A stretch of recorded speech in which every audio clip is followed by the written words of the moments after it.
bahasa Arab, sebagian dengan bahasa Persia. Tahun 672. Baik, 672 dikurangi 634. Berapa? Cepat, 38. 38. Perhatikan, 38 tahun setelah wafatnya Nabi Shallallahu Alaihi Wasallam sudah ada makam orang Islam di wilayah Baros, 414 km dari kota Medan. Medan sekarang masuk mana? Sumatera. Bagian dari negara apa? Indonesia. Apakah Indonesia sudah ada tahun 672? Belum. Yang ada apa? Nusantara. Berarti 672 Masehi Islam sudah ada di Nusantara. Bukan sudah ada, tapi sudah ada yang meninggal, makamnya dituliskan. Kalau meninggalnya di situ, kapan masuknya? Itu kan meninggalnya. Awas, hati-hati, meninggalnya, bukan masuknya. 672 itu berarti abad keberapa? Abad ke-7 Masehi. 7 Masehi, sudah ada makam orang Islam. Islam sudah sampai ke wilayah Nusantara. Baik. Ada makamnya, bahkan ditemukan 40 makam yang lainnya. 40 orang meninggal dunia. Masya Allah, kalau 672 ditemukan makam, masuknya tahun berapa? Maka dari situlah kemudian ada yang menyimpulkan Islam itu sesungguhnya sudah masuk ke dari fase Nabi SAW, sudah mulai menyebar, bahkan sudah masuk ke Nusantara. Di awal-awal fase masa kenabian. Di awal fase apa? 615 Masehi, yang ini. Diteliti lagi oleh sebagian sejarawan. Di sini kemudian Buya Hamka menguatkan dalam salah satu seminar yang beliau sampaikan dengan teori Islam datang dari Mekah. Salah satu pendalamannya apa? Karena sudah terbiasa ada jalinan antara hubungan orang Arab, kemudian yang akan ke Cina, sebagian ke India, yang melewati Nusantara sebagai jalur transit yang menyambungkan ini semua. Ini sudah terjadi 500 tahun sebelum Masehi. Maka ketika perjalanan ini sering terjadi, hubungan terkoneksi, bahkan dikenal dengan jalur sutra di antara ini semua, maka tidak menjadi sulit ketika ada ekspedisi-ekspedisi dari Arab sampai ke Cina dan mampir ke wilayah Baros. Dan Masya Allah, ada semacam isyarat bahwa di tahun 615 Masehi ini, ketika hijrah sebagian ke Ethiopia, pedagang-pedagang Arab, bahkan ada yang sebagian di Afrika, yang menjadi tempat transit yang melakukan ekspedisi sampai ke Cina, mampirlah kemudian di wilayah Baros. Dan di antara yang ikut ke sana, itu ada sebagian sahabat yang kemudian menyebarkan nilai-nilai Islam. Kisaran ini, 615 Masehi. Di awal masa kenabian. Dimohon maaf, Islam kalau ingin dicari, kapan datangnya ke Nusantara, itu ternyata bukan abad ke-13, seperti klaimnya Snokhogroye. Bukan juga di abad yang ke-12, seperti kata sebagian orang. Tapi ternyata di awal fase kenabian, Nabi sudah menyampaikan tugas dari Allah, kemudian menyampaikan risalah Islam, mengejar sampai ke ujung bumi, sampai datang ke Nusantara. Perhatikan, kalau bukan kehendak Allah, mustahil kemudian bisa mampir ke Maros, sampai ke Nusantara, sampai kemudian berakhir di Cina Selatan. Teman-teman sekalian, yang ingin saya sampaikan, pertama, lihat sini, fase penyebaran Islam, yang membawa pedoman hidup itu, sudah dibawa ke Nusantara jauh sebelum kita terlahir, yaitu di awal abad pertama Hijrah, di awal abad ke-7 Masehi. Namanya masih Nusantara. Jadi kalau Anda ingin mencari jejak Islam di Nusantara, Anda nggak usah repot menemukan sekarang. Dari jauh-jauh hari sudah Anda temukan. Silakan Anda main ke Baros. Dapatkan makam namanya Syekh Ruknuddin. Maka di situ Anda akan temukan, Masya Allah, sudah ada jejak Islam di awal abad ke-7, semasa dengan Nabi SAW, dan lebih jauh lagi di masa sahabat Uthman bin Affan, radhiyallahu ta'ala anhu. Sampai di sini paham? Baik. Yang jadi persoalan, jejak apa yang dibawa dari Islam yang masuk ke Nusantara ini? Karena persoalan kita bukan cuma Islam nih, tapi jejaknya. Awas, hati-hati. Apakah yang dicari cuma sekedar, maaf ya, makam-makam saja? Apa yang dicari cuma peninggalan saja? Apa jejak yang dibawa? Ketika melangkah, lihat, catat ini ya, catat kalimat ini baik-baik. Ketika melangkah jejak kaki setiap alumni Madrasah Nabi, baik alumni Mekah yang jumlahnya 40 orang, ataupun alumni Madinah, ketika mereka melangkah, menjejakkan kakinya di setiap tempat, demi Allah saya katakan, tidak pernah terjadi kecuali, satu, penduduk yang umum yang masuk Islam, dan yang kedua, akan terjadi luar biasa kemajuan-kemajuan yang menghasilkan peradaban. Saya tunjukkan kepada Anda. Amr bin As melakukan ekspedisi bersama Muawiyah. Dan ada sebagian tukang cukurnya Nabi melalui Afrika Utara. Dimulai dari Mesir, kemudian ke Libya, kemudian ke Tunisia, Maroko, Aljazair, sampai nyebrang sedikit Liberia. Setelah itu Mediterania, setelah itu berhenti di Syam, Syria, sampai bangun masjid Muawiyah di Syria. Ada Jordania sekarang, ada Palestina, ada Libanon, ada Syria. Demi Allah saya katakan, coba antum lihat sampai sekarang. Bukankah wilayah itu Muslim? Mesir, Muslim. Libya, Muslim. Tunisia, Muslim. Maroko, Muslim. Aljazair, Muslim. Syam, gak usah ditanya. Palestina, Libanon, Jordania, Syria, Muslim. Perhatikan, setiap alumni madrasah Nabi menjejakkan kakinya di setiap tempat, Muslim. Sahabat, sebagian yang ikut. Konon ada yang disebut dengan Utsman, bukan Utsman bin Affan, Utsman bin Ma'dhun. Jadi delegasi Nabi SAW saat hijrah ke Habsyah. Memimpin kemudian 8 orang. Ditambah sebagian dari perempuan.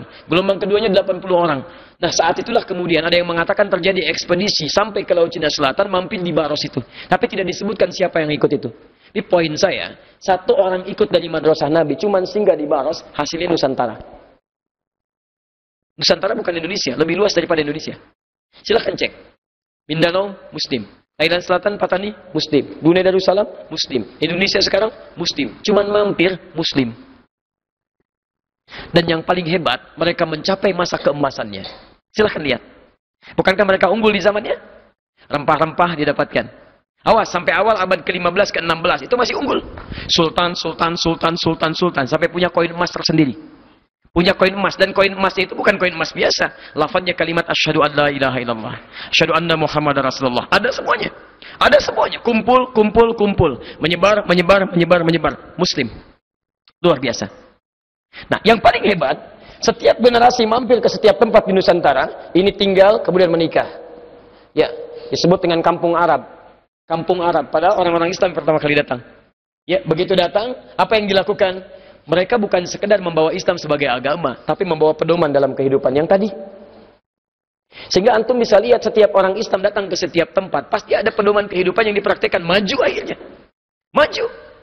Islam dulu diminta untuk dibawa ke Spanyol. Jadi yang minta bukan orang Islam datang, orang Spanyol datang. Menghadap kepada Musa bin Nusayr di wilayah Afrika. Minta bantuan dari kekejaman Raja Rodrik. Diutuslah Tariq bin Ziyad. Tariq bin Ziyad bawa pasukan 10.000 orang. Menyeberangi selat. Di selat itu kemudian sampai di sebuah bukit, dia berpidato. Ya, lihat kalimatnya. Di depan kalian ada syahadah, kematian. Di belakang ada syahadah juga. Kapalnya semua dibakar. Dibakar. Kalau di depan syahadahnya syahid. Kalau di belakang mati biasa. Kalau pengen pulang silahkan berenang. Meninggal juga. Pilih mana? Anda berjuang, membuka, membantu saudara kita di Spanyol, atau Anda kembali berenang, silahkan. Maka semua dikuatkan. Lebih baik kami berjuang membantu saudara kami dibandingkan meninggal sia-sia menyeberang lautan. Maka diabadikanlah pidato berapi-api itu, semangat yang luar biasa. Sampai sekarang, selat itu disebut dengan namanya, Selat Jabal Tariq. Orang lokal menyebutnya Gibraltar. Gibraltar, dari Jabal Tar, Jabal Tariq. Maka apa yang terjadi? Ketika ditaklukkan kemudian, dibantu, Allahu Akbar, terbuka. Diminta tinggal, orang Spanyol yang minta. Bukan orang Islam yang maksa. Dibuka kemudian, fatah, futuhat, dibuka. Dari sesuatu yang terbelakang jadi maju. Dibawa kemudian teknik-teknik kemajuan. Dibawa masalah industrinya. Dibawa macam-macam ke sana. Sampai Andalusia jadi kiblat di Eropa. Dijadikan peradaban Islam. Yang paling hebat, orang-orang Eropa belajar ke sana. Orang Nasrani, Kristen belajar ke sana. Orang Yahudi belajar ke sana. Sampai terjadilah kemudian peristiwa yang sangat tidak menyenangkan itu. Perhatikan, orang Islamnya karena berada di puncak mulai lalai. Ditinggalkanlah pedoman hidup itu. Saling bersaing, ada yang saling mencela, saling ribut, saling urusan kursi dan macam-macam. Pedoman dilupakan. Kata Quran gak boleh menipu, sekarang menipu. Kata Quran jangan dusta, sekarang berdusta. Kata Quran jangan mencela, sekarang mencela. Kata Quran jangan berselisih, sekarang berselisih. Ribut, saling bersaing, ingin dalam puncak pimpinan. Apa yang terjadi? Ketika ini mulai ribut, yang belajar mulai membangun kekuatan. Maka bertemulah Raja Ferdinand dengan Ratu Isabella. Dikuatkan kemudian, membentuk satu kekuatan.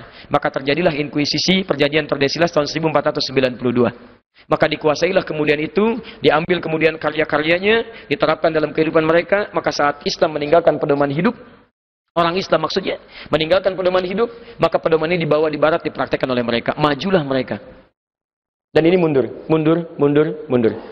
Sampai dunia dibagi kepada dua bagian. Ya, Paus Alexander yang ke-6 membagi dunia pada dua bagian. Spanyol diberikan barat, Portugis diberikan timur. Maka datanglah kemudian Portugis tahun 1511, pendahuluan tahun 1496, nyasar dulu ke India, balik lagi, menghayar Ahmad bin Majid, navigator muslim yang tahu tentang pengetahuan tentang peta-peta dunia. Dibawa, dia nggak tahu kalau mau diarahkan ke arah ekspansi. Maka membawalah misi 3G, sekarang sudah 4G. Ya, dulu 3G.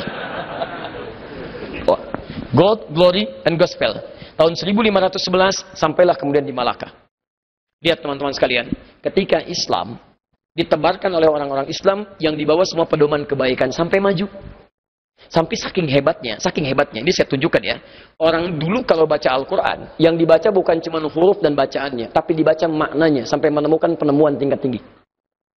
Saya tanya pada antum nih, siapa yang menemukan pesawat terbang? Sudah, waktu kita sudah hampir habis nih. Kalau nggak tahu, katakan apa? Allahu a'lam. Baik. Orang sekarang mengatakan Wright bersaudara. Padahal, prototipe pertamanya ditemukan bukan oleh Wright, tapi oleh Abbas bin Firnas, yang lahir tahun 815 Masehi. Beliau ini cuma baca surat Al-Mulk, Pak. Ayat 19. Surah ke-67. Ayat 19. وَالطَّيْرَ صَافَّاتِ وَيَقْبِضْنَ مَا يُمْسِكُهُنَّ إِلَّا الرَّحْمَنِ. Dan kalau engkau amati burung itu sering mengatuk-ngatukkan sayapnya. Katupkan, kepakan lagi. Ya, kepak, katup, kepak, katup. Tidak ada yang menahannya di udara kecuali Allah. Dibaca oleh beliau. Oh, kalau Allah nggak berkehendak, dia nggak bisa terbang. Maka saya pun bisa memodifikasi itu. Dibaca, dilihat, diamati. Bagaimana modifikasi sayap burung? Dibuat oleh beliau. Pasangkan sayap kanannya. Pasangkan di tangan kirinya. Dicoba, kepak. Terbang sedikit, kurang sempurna. Perbaiki lagi. Agak lebih bagus, kepak, kurang sempurna. Jatuh, perbaiki lagi.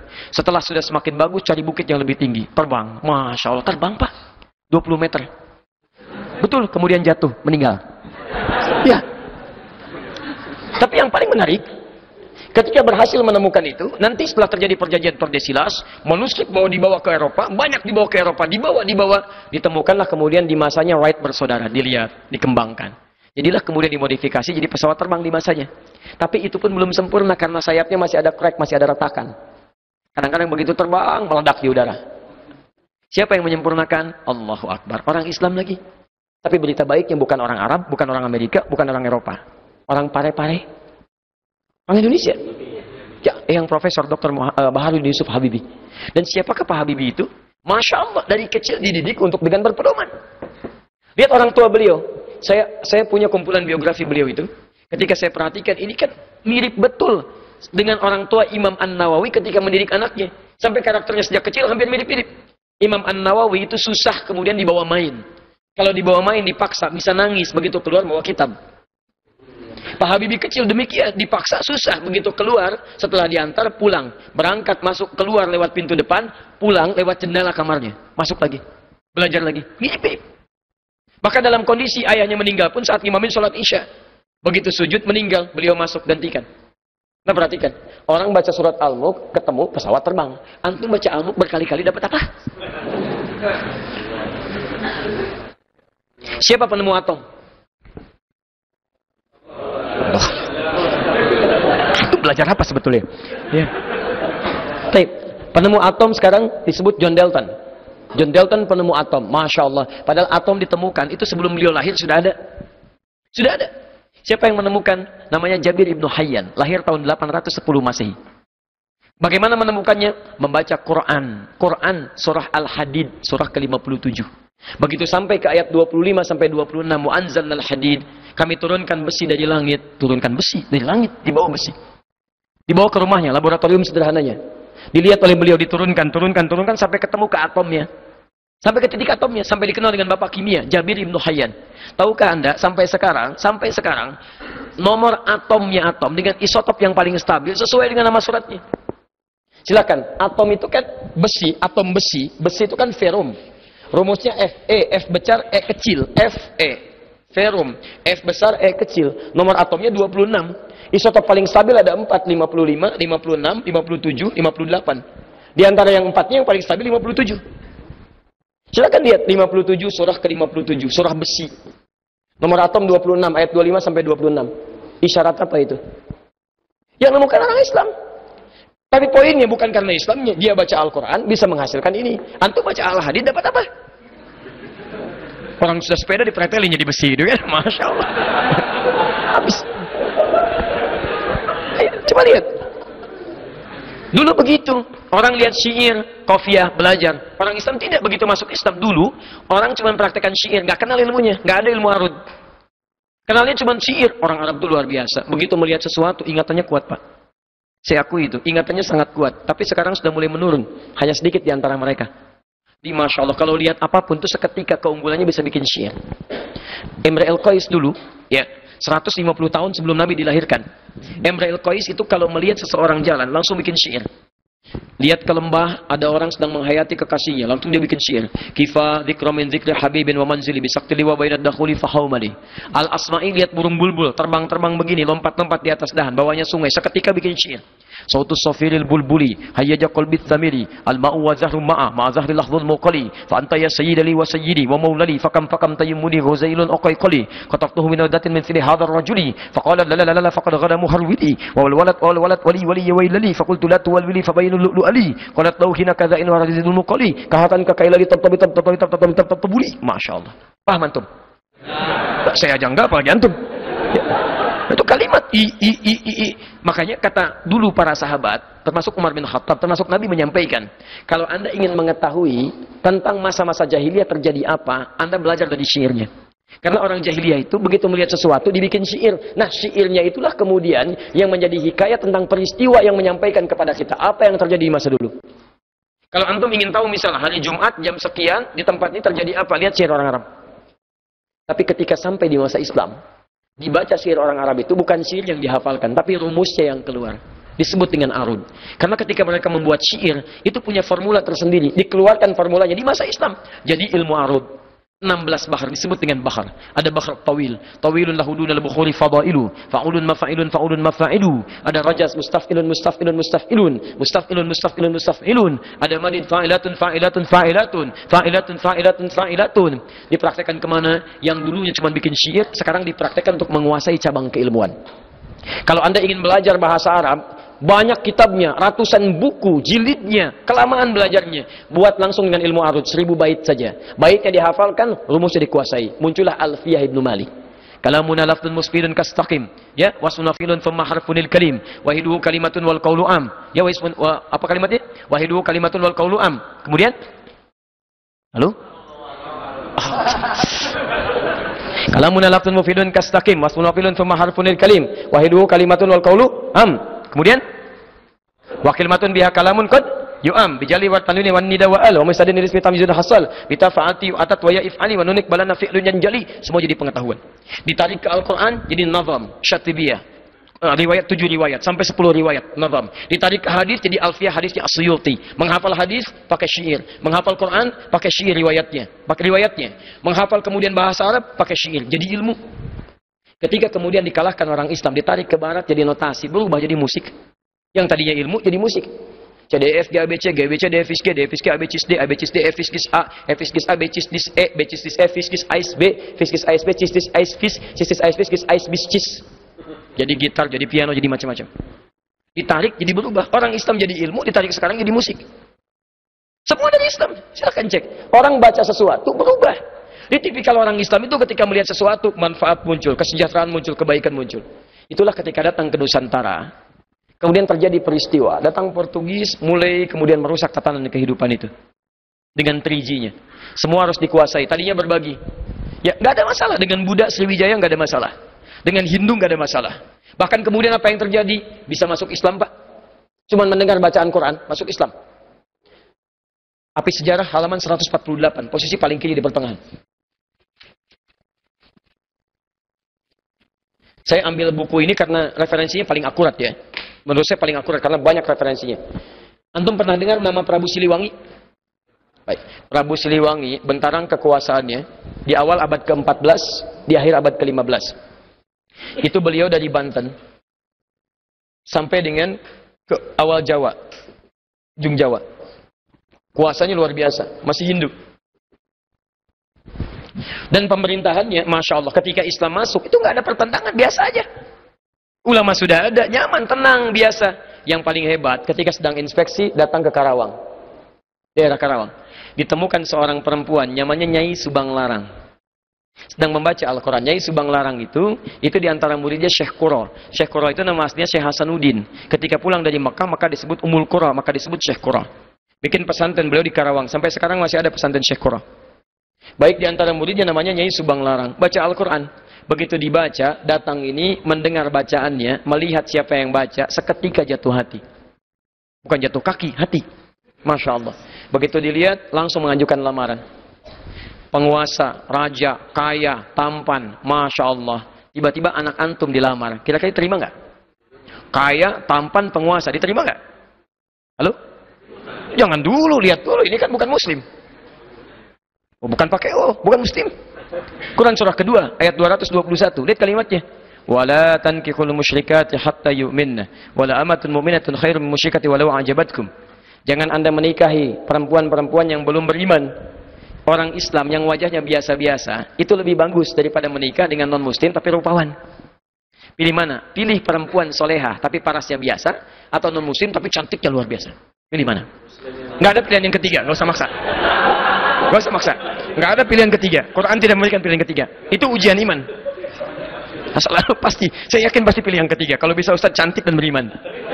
Masya Allah. Ya, selalu begitu. Maka ini yang paling menarik. Yang paling menarik, dulu orang berislam itu kuat benar. Begitu datang, saya ingin melamar Anda. Apa kata beliau? Lihat, kalau orang sudah terbiasa melafadzkan lafaz Allah, lisannya berkata benar, maka akan kaku mengatakan yang buruk-buruk. Lisan yang selalu bersyahadat tidak akan pernah mengucapkan kalimat yang keluar dari syahadatnya. Kaku dia. Lisan yang selalu berkata benar, katanya baik, akan kesulitan mencari kosakata yang kotor. Antum kalau terbiasa berkata yang baik-baik, akan berkata yang kotor itu nggak akan bisa, Pak. Nyari kosakatanya susah. Sama dengan lisan yang selalu bersyahadat 9 kali dalam sehari. 9 kali paling minimal. Subuh sekali, zuhur 2 kali, asar 2 kali, maghrib 2 kali, isya 2 kali. Asyhadu an la ilaha illallah, asyhadu anna Muhammadar Rasulullah. Lisan orang bersyahadat mustahil bisa mengungkapkan dengan lisannya kalimat-kalimat yang mengurangi nilai syahadatnya. Tiba-tiba bisa mengatakan semua agama adalah sama. Menuju pada Tuhan yang sama. Cuma caranya beda-beda. Bagaimana bisa berkata begitu?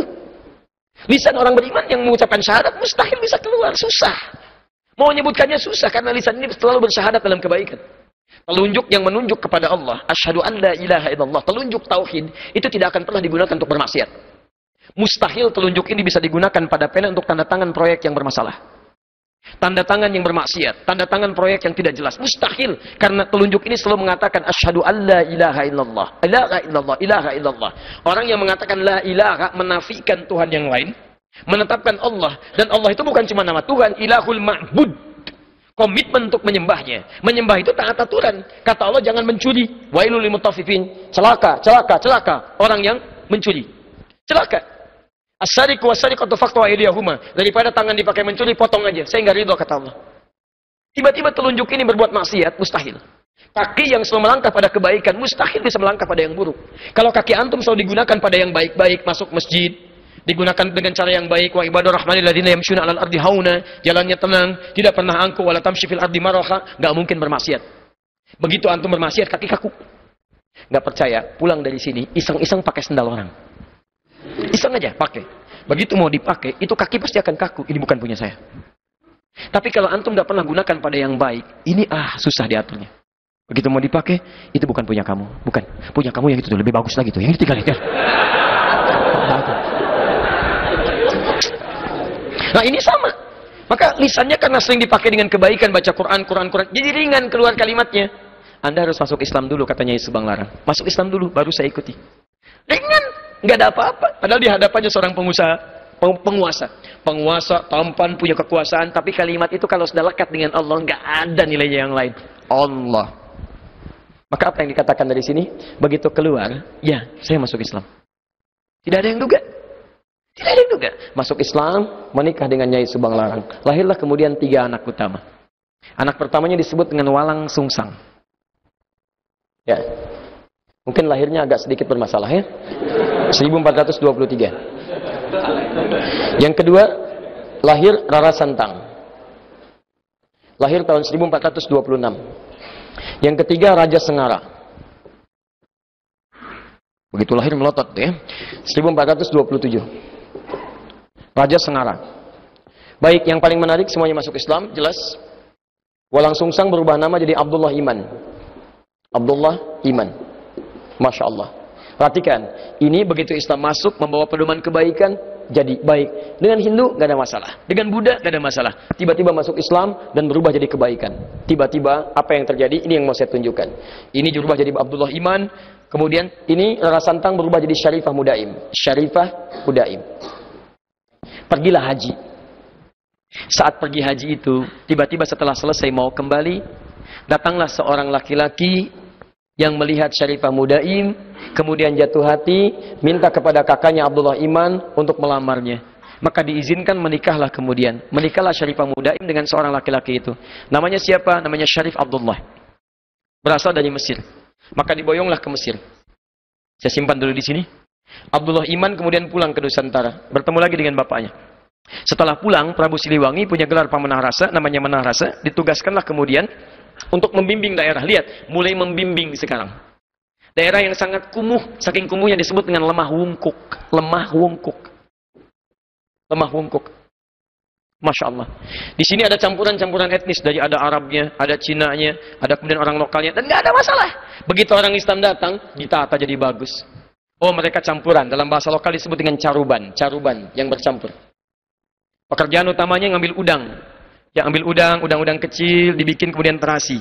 Pakai air rebon. Jadi rebon, air rebon. Orang bilang sana Cirebon. Jadi Cirebon. Orangnya caruban, tempatnya berubah dari Cirebon. Ditata dengan baik, jadi makmur, jadi bagus. Berhasil di situ. Begitu nilai keislaman dilakukan, haji pulang dari sana, merubah lemah wungkuk yang kotor jadi Cirebon. Etnis yang bercampur, punya kemudian tata usaha yang baik. Caruban aslinya kemudian menyebar sampai ke wilayah Lasem.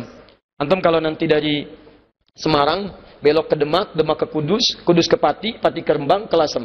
Lasem ini Masjid Agung, sekitar nggak terlalu jauh lah ya, 200 meter lah dari Masjid Agung sebelumnya, ada sebelah kiri arah pantai namanya Caruban. Sampai sekarang Caruban. Ya, karena ada etnis di situ termasuk Cina pertama datangnya lewat sana. Karena itu disebut dengan Caruban. Ini lemah wungkuk jadi Cirebon. Yang ini pulang ke Nusantara setelah 20 tahun, bawa anak. Anaknya bernama Syarif Hidayatullah. Maka ketika pulang kemudian diberikan wilayah di Gunung Jati, maka dikenal dengan Sunan Gunung Jati. Teman-teman sekalian, ternyata di sinilah kemudian menyebar Islam. Syarif Abdullah ini ternyata anak seorang ulama yang juga berdakwah di Nusantara. Lihat madrasah Nabi, melahirkan seseorang, datang ke Baros, menyebar. Dari Baros punya keturunan, menyebar lagi. Dakwah. Dari situ muncul kemudian peradaban, kehebatan, kemajuan. Apa yang terjadi di antara saudaranya ini? Syarif Abdullah punya anak namanya Syarif Hidayatullah, menguasai Gunung Jati. Syarif Abdullah ternyata adiknya dari seseorang yang bernama Maulana Ishaq. Maulana Ishaq itu, siapa dia? Itu adalah anaknya Ahmad Jumadil Kubra. Dari Maulana Ishaq itulah kemudian melahirkan Kiai Haji Ahmad Dahlan. Yuk saya turunkan. Kiai Haji Ahmad Dahlan nama asalnya Muhammad Darwish. Dan beliau belajar dengan saudaranya Muhammad Hashim bin Ash'ari. Ya. Kemudian pertama kali belajar dengan Kiai Haji Saleh Darat di Semarang, kemudian berangkat ke Mekah, belajar dengan Kiai Ahmad Khatib Al-Minangkabawi, dengan Syekh At-Tarmasi, belajar di sana, kembali lagi, kemudian Muhammad Daris berubah jadi Kiai Haji Ahmad Dahlan, bin Kiai Haji Abu Bakar, ya kan? Bin Kiai Ilyas, bin Kiai Sulaiman, bin Kiai Murtado, bin Demang Jurang Juru Kapindo, bin Demang Jurang Juru Sapisan, bin Kiai Gerbek, bin Maulana Ishaq. Sama persis dengan beliau mendirikan Muhammadiyah kemudian tanggal 18 November 1912. Sama persis dengan nasabnya Kiai Haji Muhammad Hashim bin Ash'ari yang mendirikan Nahdlatul Ulama tanggal 31 Januari 1926. Beliau Kiai Haji Muhammad Hashim bin Ash'ari bin Abdul Wahid. Abdul Wahid nama aslinya bin Abdul Wahid bin Abdul Halim. Abdul Halim nama aslinya Pangeran Benawa, dikenal dengan Sultan Hadiwijaya. Bin Abdullah bin Abdul Fattah, dikenal dengan Joko Tingkir. Ya, kemudian bin Abdul Aziz bin Abdul Rahman bin Maulana Ishaq. Ya, Walid Raden Ainul Yakin. Siapa Maulana Ishaq itu? Anaknya Ahmad Jumalil Kubra. Siapa Ahmad Jumalil Kubra itu? Keturunan dari Ali Zainal Al-Kabir. Ali Zainal Al-Kabir anaknya Ali Zainal Abidin. Ali Zainal Abidin keturunan dari Al-Husain. Al-Husain adiknya Al-Hasan. Al-Hasan anaknya Ali bin Abi Thalib radhiyallahu taala anhu. Ali bin Abi Thalib suaminya Fatimah Az-Zahra. Fatimah putri Muhammad sallallahu alaihi wasallam. Masih ada sampai sekarang. Kalau antum ingin tahu wilayah Ahmad Jumadil Kubra, antum ke Semarang. Dari Semarang ini, di sini suka ada aerob ini ya. Ini arah ke Demak. Sini ada flyover. Di sini makamnya, di sini Masjid Ahmad Jumadil Kubra. Warna masjidnya warna hijau, kubahnya warna emas. Di sini ada 3 gerai ATM, CMB Niaga, Mandiri dengan BNI. Sini. Ke sini arah ke Demak. Di sini ada Sultan Ageng Tirta Yasir, sini ada rumah sakitnya. Di sini kemudian ada terminal. Ya. Masih ada. Dan buktinya ada semua. Ada semua. Jelas ya? Kokam belum ketemu, Kokam tenang ya. baru Muhammadiyah. Kokam belum ketemu. Nanti tahun 60-an baru ada Kokam ya. Baik, kita teruskan dulu sebentar. Sabar ya, insyaallah. Bismillah. Jadi intinya teman-teman sekalian, saya ingin turunkan ketika itu menyebar, Masya Allah, jadi kesultanan, sultan. Cuman secara singkat, ini kemudian diacak oleh Portugis. Diacak-acak. Habis. Mulai mundur. Kurang lebih 300 tahun kemudian datang VOC. VOC itu sebenarnya bukan negara, cuman kongsi dagang pengusaha hitam, cuman di backup oleh, satu kesatuan yang jadi pemerintahan yang juga zalim. Di backup dengan tentara dan sebagainya, akhirnya menguasailah Nusantara itu. Dikuasai Nusantara. Bayangkan 300 tahun. Saya ulang, bayangkan. Kebayang nggak? Belum saya ceritain, kan? Wah, segala hal dikuasai. Ya, ada yang maju dibunuh, ulama segala dihancurkan, macam-macam. Ya, maka terjadilah kemudian perjuangan. Dari mulai segalanya. Ya, ada yang bergerak dari mulai ujung sampai ke ujung, dari Aceh sampai ke ujungnya. Mohon maaf, ada muncul, ada Pangeran Diponegoro, ya ada Imam Bonjol, ada macam-macam sampai dengan ke wilayah timur. Di mata uang 1000 itu, yang dulu uang 1000, ada gambar siapa? Patimura. Siapa nama aslinya? Thomas? Bukan, enggak ada Thomas. Namanya Ahmad, bukan Thomas, Ahmad nama aslinya. Bukan Thomas, awas hati-hati ya. Hati-hati. Ternyata namanya itu bukan Thomas, namanya Ahmad Lucy. Ahmad Lucy ini seorang kiai, punya pesantren, punya banyak murid. Beliau yang membawa murid-muridnya untuk melawan penjajahan pada saat itu. Pertanyaan saya, kenapa kok tiba-tiba jadi Thomas? Jauh kan dari Ahmad ke Thomas? Kalau disebutkan Thomas, apa yang terbayang?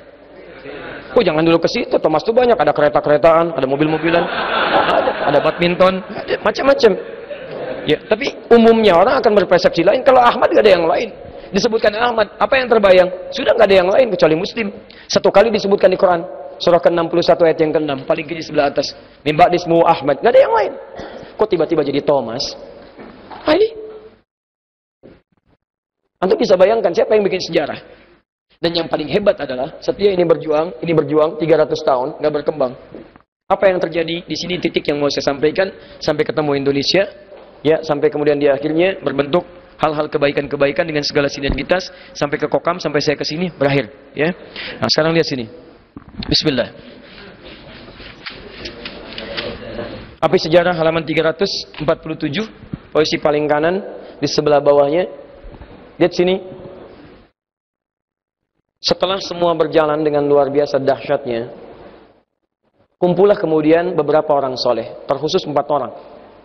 Ada Sayyid Abdurrahman, ada Sayyid Muhammad, ada Sayyid Sehan, ada Sayyid Al-Fakhri, berkumpul di Tanah Abang, wilayah Tanah Abang sekitaran Krukut. Kumpulnya pada hari Senin Kliwon. Tanggalnya 17 Juli tahun 1905. Bertepatan dengan 13 Jumadal Ula. Di buku itu salah tulis, dituliskan Jumadil Awal, seharusnya Jumadal Ula. Gak ada Jumadi ya, yang ada Jumada. Tum tahu bedanya Jumadi dengan Jumada? Kalau Jumadi itu orangnya. Kalau Jumada itu musimnya. Jumada itu musim gugur, musim kering. Ya kering, jadi saat semuanya sudah gugur, tumbuh-tumbuhan yang gugurkan daun dan sebagainya, orang menyebutnya Jumada. Ula tahap gugur pertama, Jumada tsaniyah tahap gugur yang kedua, sampai muncul musim panas yang luar biasa panas. Ya sampai ke Ramadan puncaknya. Kalau Jumadi itu orangnya, tapi bahasa Arab ya, bukan bahasa Jawa. Jumadi itu orangnya, orang yang kering, ya, gugur. Jadi kalau misalnya namanya Hasan misal, tapi kalau diajak senyum susah, kering gitu ya. Nah, itu orang Arab bilang enta Jumadi. Masya Allah, gitu ya. Tapi bukan bahasa Arab ya, awas. Pulang-pulang dari sini Jumadi. Masya Allah. Baik.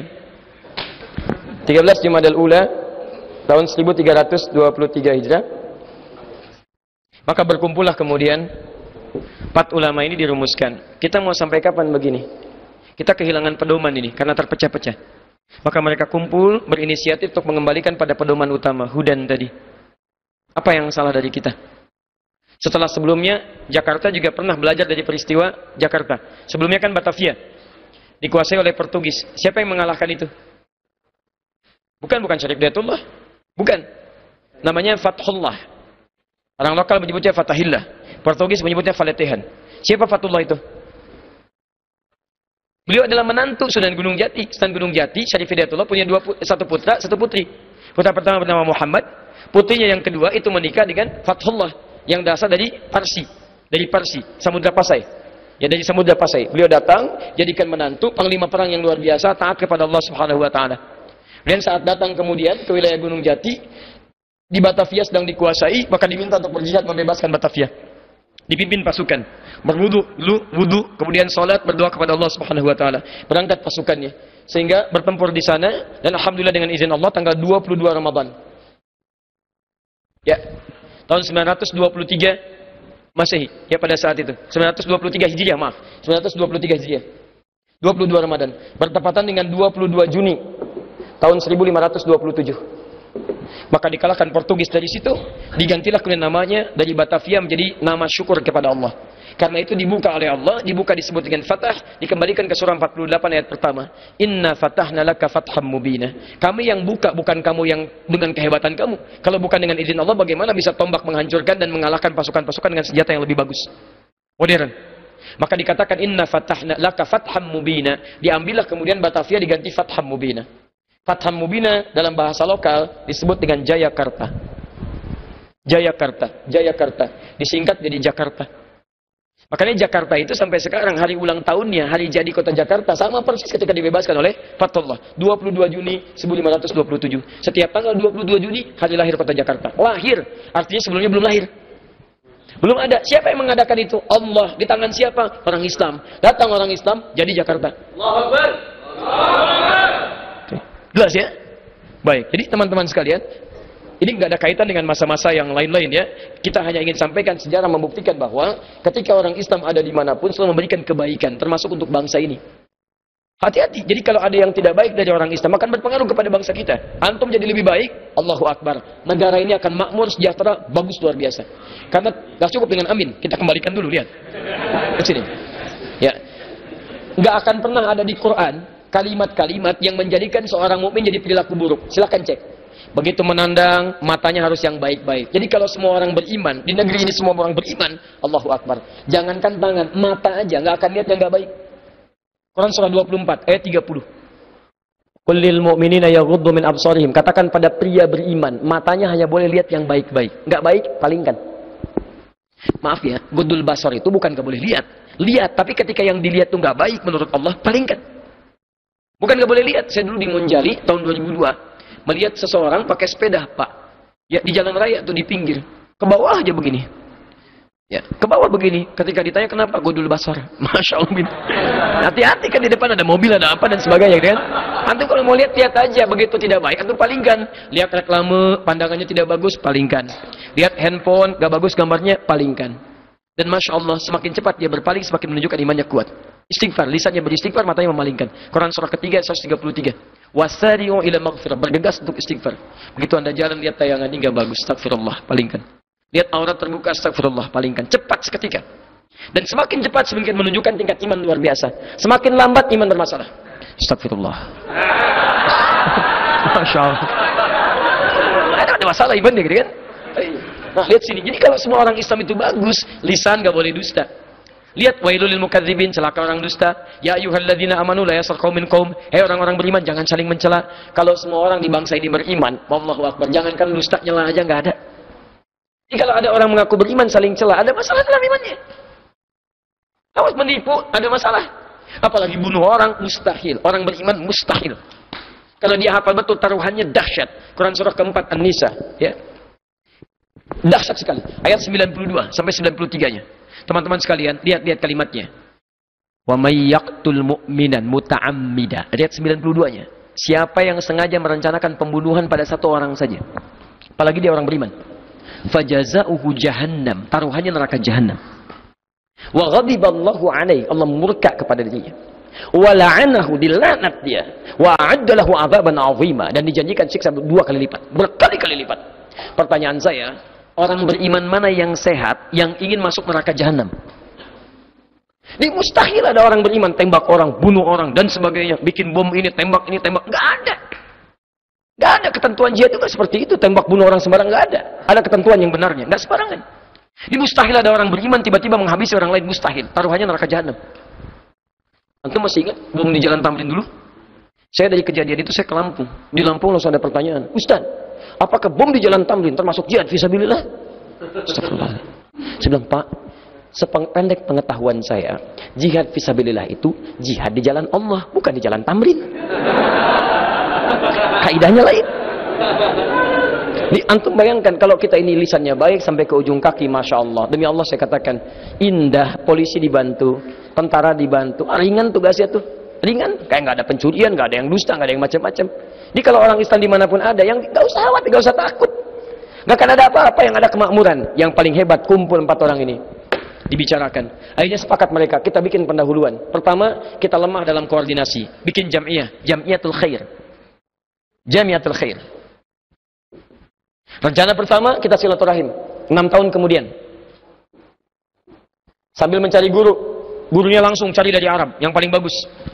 Ditunjuk sahabat Surkati, Masya Allah. Ingin cari guru untuk meningkatkan kualitas pendidikan. Itu sampai ke Arab, Pak. Dulu jangan kira ada pesawat. Sekarang tinggal cuma telepon, pakai WA, kadang-kadang sudah ketahuan. Dulu, haji aja 6 bulan. Haji berangkat 6 bulan. Begitu pulang udah pada lupa 6 bulan. Gitu kan? Masya Allah. Ini nyari guru tuh. 1905. Baru datang 6 tahun kemudian, 1911. Ditemukan Ahmad Surkati. Beliau dari Sudan. Ya, ahli kitab, sering baca kitab, sedang belajar di Mekah. Dibawa kemudian tahun 1911 berkumpul kemudian di tempat yang disepakati, termasuk datanglah Kiai Haji Ahmad Dahlan ke sini juga, kumpul. Koordinasikan dengan yang di Solo, Kiai Haji Samanhudi tahun 1911. Ya, kemudian di Surabaya, Haji Umar Said Cokro Aminoto di tahun yang sama. Apa yang terjadi? Allahu Akbar. Disepakati pulang ke tempat masing-masing. Ini pulang, yang ke Solo membuat Serikat Dagang Islam, SDI. Menyatukan semua pengusaha-pengusahanya, saudagar-saudagar muslim yang dikumpulkan semua. Kita mesti kompak nih. Kalau kita nggak kompak, kalah sama yang lain nih, VOC dan sebagainya. Support. Kiai Ahmad Dahlan bikin kemudian Muhammadiyah, ya, Jam'iyah Muhammadiyah. 18 November 1912 tahun kemudian membuat. Kemudian ada yang ke Surabaya. Di Surabaya, Haji Umar Said Cokro Aminoto mengumpulkan murid-muridnya, para pemikir. Diberikan cara berretorika, diajarkan cara berpikir, cara politik dan sebagainya. Di antara muridnya Insinyur Soekarno. Insinyur Soekarno. Maka apa yang terjadi setelah semuanya berkumpul? Perhatikan, pedoman tadi dibaca nilai keislaman, diterjemahkan dalam bentuk pertemuan, dihadiri kemudian oleh para ulama 6 tahun kemudian dipraktikkan. 1911, setelah 300 tahun sebelumnya tidak punya apa-apa, ketika kembali kepada nilai-nilai tadi, pedoman hidup, Islam, Al-Quran, dibawa, dipraktikkan, cuma butuh waktu 30 tahun kurang lebih. 34 tahun setelah 1911, tambah 34 berapa? 1945. Tiba-tiba seorang murid Haji Umar Said Cokro Aminoto didaulat menjadi proklamator kemerdekaan negara Republik Indonesia. Yang tadinya Nusantara terpecah-pecah jadi Indonesia. Dari hasil pertemuan, didorong tingkat pendidikan. Kiai Ahmad Dahlan bikin Muhammadiyah. Pendidikan mulai maju, dibuat begini, bikin rumah sakit, bikin macam-macam. 14 tahun setelahnya berdiri NU 31 Januari 1926 untuk menjaga torafnya, macam-macam. Kumpul di situ semua. Yang paling menarik, kumpul, saudagarnya juga support, saudagar support. Di antara supportnya yang paling hebat, proklamasi kemudian diikrarkan, diproklamasikan oleh Insinyur Soekarno didampingi Insinyur Muhammad Hatta. Yang paling menarik, tanggal berapa? 17 Agustus. Tahun berapa? 45, 9 Ramadan, hari Jumat. Jam berapa? 10 pagi. Tempatnya di mana? Halo? Di mana? Jalan Pegangsaan? Kalau tempat bukan jalan. Tempat itu satu lokasi yang terbatas. Kalau jalan itu akses menuju tempat. Jalan Kiai Haji Ahmad Dahlan. Jalan. Pak Ustadz, di mana taklimnya? Di jalan. Masya Allah. Proklamasi di mana? Di jalan. Seingat saya sih, saya nggak tahu kalau antum ya. Saya nggak tahu. Seingat saya, kalau saya lihat gambar waktu kecil saya belajar itu kan depan rumah tuh. Ada halaman, panggung dibuat, ada speaker. Ini Insinyur Soekarno, ini Muhammad Hatta di sampingnya. Seingat saya begitu. Kalau antum beda, saya nggak tahu. Ya. Seingat saya di tempat, bukan di jalan. Makanya dituliskan Jalan Pegangsaan Timur nomor 56. Nomor itu menunjukkan alamat tempat. Ini begitu ditunjukkan nomor untuk membedakan tempat yang ini dengan tempat yang lainnya. Ini nomor berapa, nomor berapa, nomor berapa. Kalau cuma jalan nggak akan nomornya. Silakan cek, paling-paling Romawi 1, 2, 3, tapi bukan nomor. Jalan Brawijaya 1, Jalan Brawijaya 2, nomor 1 rumahnya, blok A, gang B dan seterusnya. Jelas di sini? Tayyib, teman-teman sekalian, pertanyaan saya, rumah siapa itu? Ayo, gak usah ngarang. Rumah siapa? Ah. Dan tidak pernah dituliskan dalam buku sejarah, nggak pernah dituliskan. Itu rumah orang Islam. Saudagar tadi yang terhimpun dengan Kiai Samanhudi namanya Syekh Faraj bin Marta. Syekh Faraj bin Marta, beliau keturunan Yaman, keturunan Arab Yaman, mewakafkan rumahnya untuk proklamasi kemerdekaan negara Republik Indonesia. Syekh Faraj bin Marta, kemudian beliau istirahat sebentar di Bogor. Insinyur Soekarno suka kunjungan ke Bogor, kadang-kadang ke istana, kadang ke situ kunjungan. Dan Insinyur Soekarno kan sakit beliau malamnya, karena diamankan di Rengas Dengklok. Dikasih madu Yaman oleh beliau, dengan izin Allah, bismillah ikhtiar. Sehat lagi, sembuh, proklamasi, Masya Allah. Cuma dalam tempo yang sesingkat-singkatnya, singkat. Setelah apa? Kembali pada pedoman. Saya masih punya salinan dari ucapan terima kasih Negara Kesatuan Republik Indonesia kepada keluarga besar Syekh Faraj bin Marta. Negara Kesatuan Republik Indonesia mengucapkan terima kasih kepada keluarga besar itu, Syekh Faraj bin Marta. Jadi kalau beliau ke Jawa pun, yang nggak mau pakai mobil kecuali mobilnya Syekh Faraj bin Marta. Dan kami pernah bertemu sebagian dari keluarga besar beliau saat kami mengajar di Surabaya. Ditunjukkan, ya tempat-tempatnya, fotonya macam-macam, Masya Allah. Itu. Makanya negara berterima kasih kemudian kepada Islam dengan pedomannya berhasil di Indonesia. Bahkan ditetapkan sebagai dasar negara tentang nilai-nilai keberagaman. Apa dasar negara kita? Pancasila. Sila keberapa? Sila pertama. Apa sila pertama? Ketuhanan yang Maha Esa. Cara membaca sila itu ditafsirkan dengan Undang-Undang Dasar. Baca Undang-Undang Dasar pasal 29 ayat 1 dan 2. Negara berdasar atas ketuhanan yang Maha Esa. Sila pertamanya. Negara berdasar atas ketuhanan yang Maha Esa. Saking ingin menghargainya jasa orang-orang tua kita, para pahlawan kita, orang-orang Islam mengambil pedoman itu, bahkan dasar negara pun diambil dari nilai-nilai keagamaan. Bahkan negara melindungi, ayat 2-nya. Negara menjamin kemerdekaan tiap-tiap penduduk untuk memeluk agamanya masing-masing dan beribadah menurut agama dan kepercayaan itu dijamin oleh negara. Dijamin. Di negara ini menjamin keberagaman. Makanya hal-hal yang bisa mereduksi, meruntuhkan, mengurangi keimanan, mengurangi keberagamaan di negara ini, itu yang tidak boleh ada, bertentangan dengan undang-undang. Jadi kalau negara kita merdeka, artinya merdeka dari segala hal yang tidak sesuai dengan undang-undang. Segala hal yang terkait dengan bertentangan undang-undang, itu tidak boleh ada. Harus merdeka kita dari semua itu. Liberalisme itu mengurangi keberagaman. Pluralisme merusak keberagaman. Sekularisme memisahkan keberagaman. Jadi pluralisme, sekularisme, liberalisme itu bertentangan dengan undang-undang. Bukan cuma dengan Islam, bertentangan dengan undang-undang. Nah sekarang bagaimana cara kita umat Islam membaca konsep keagamaan itu? Maka kita nggak usah jauh-jauh menafsirkan. Dibacakan dalam pembukaan dasar Undang-Undang Dasar 1945. Atas berkat rahmat Allah yang Maha Kuasa. Allah mau ditafsirkan apa di situ? Allah yang Maha Kuasa. Bagi kita orang Islam, Allah itu jelas. Al-ilahul ma'bud. Asyhadu an la ilaha illallah. Dituliskan pakai Latin, pakai bahasa Arab, tetap dibacanya Allahu Akbar. Dengan kalimat Allahu Akbar, bambu runcing itu bisa mengalahkan senjata otomatis. Tiba-tiba dipilih Jenderal Sudirman. Siapa Jenderal Sudirman? Guru sekolah Muhammadiyah. Padahal pada waktu itu sudah ada yang hebat-hebat. Mr. Kaswan Singadingejo. Ada yang punya pasukan, ada yang punya macam-macam. Tapi kok yang dipilih beliau? Karena kedekatannya dengan Allah Subhanahu wa Ta'ala.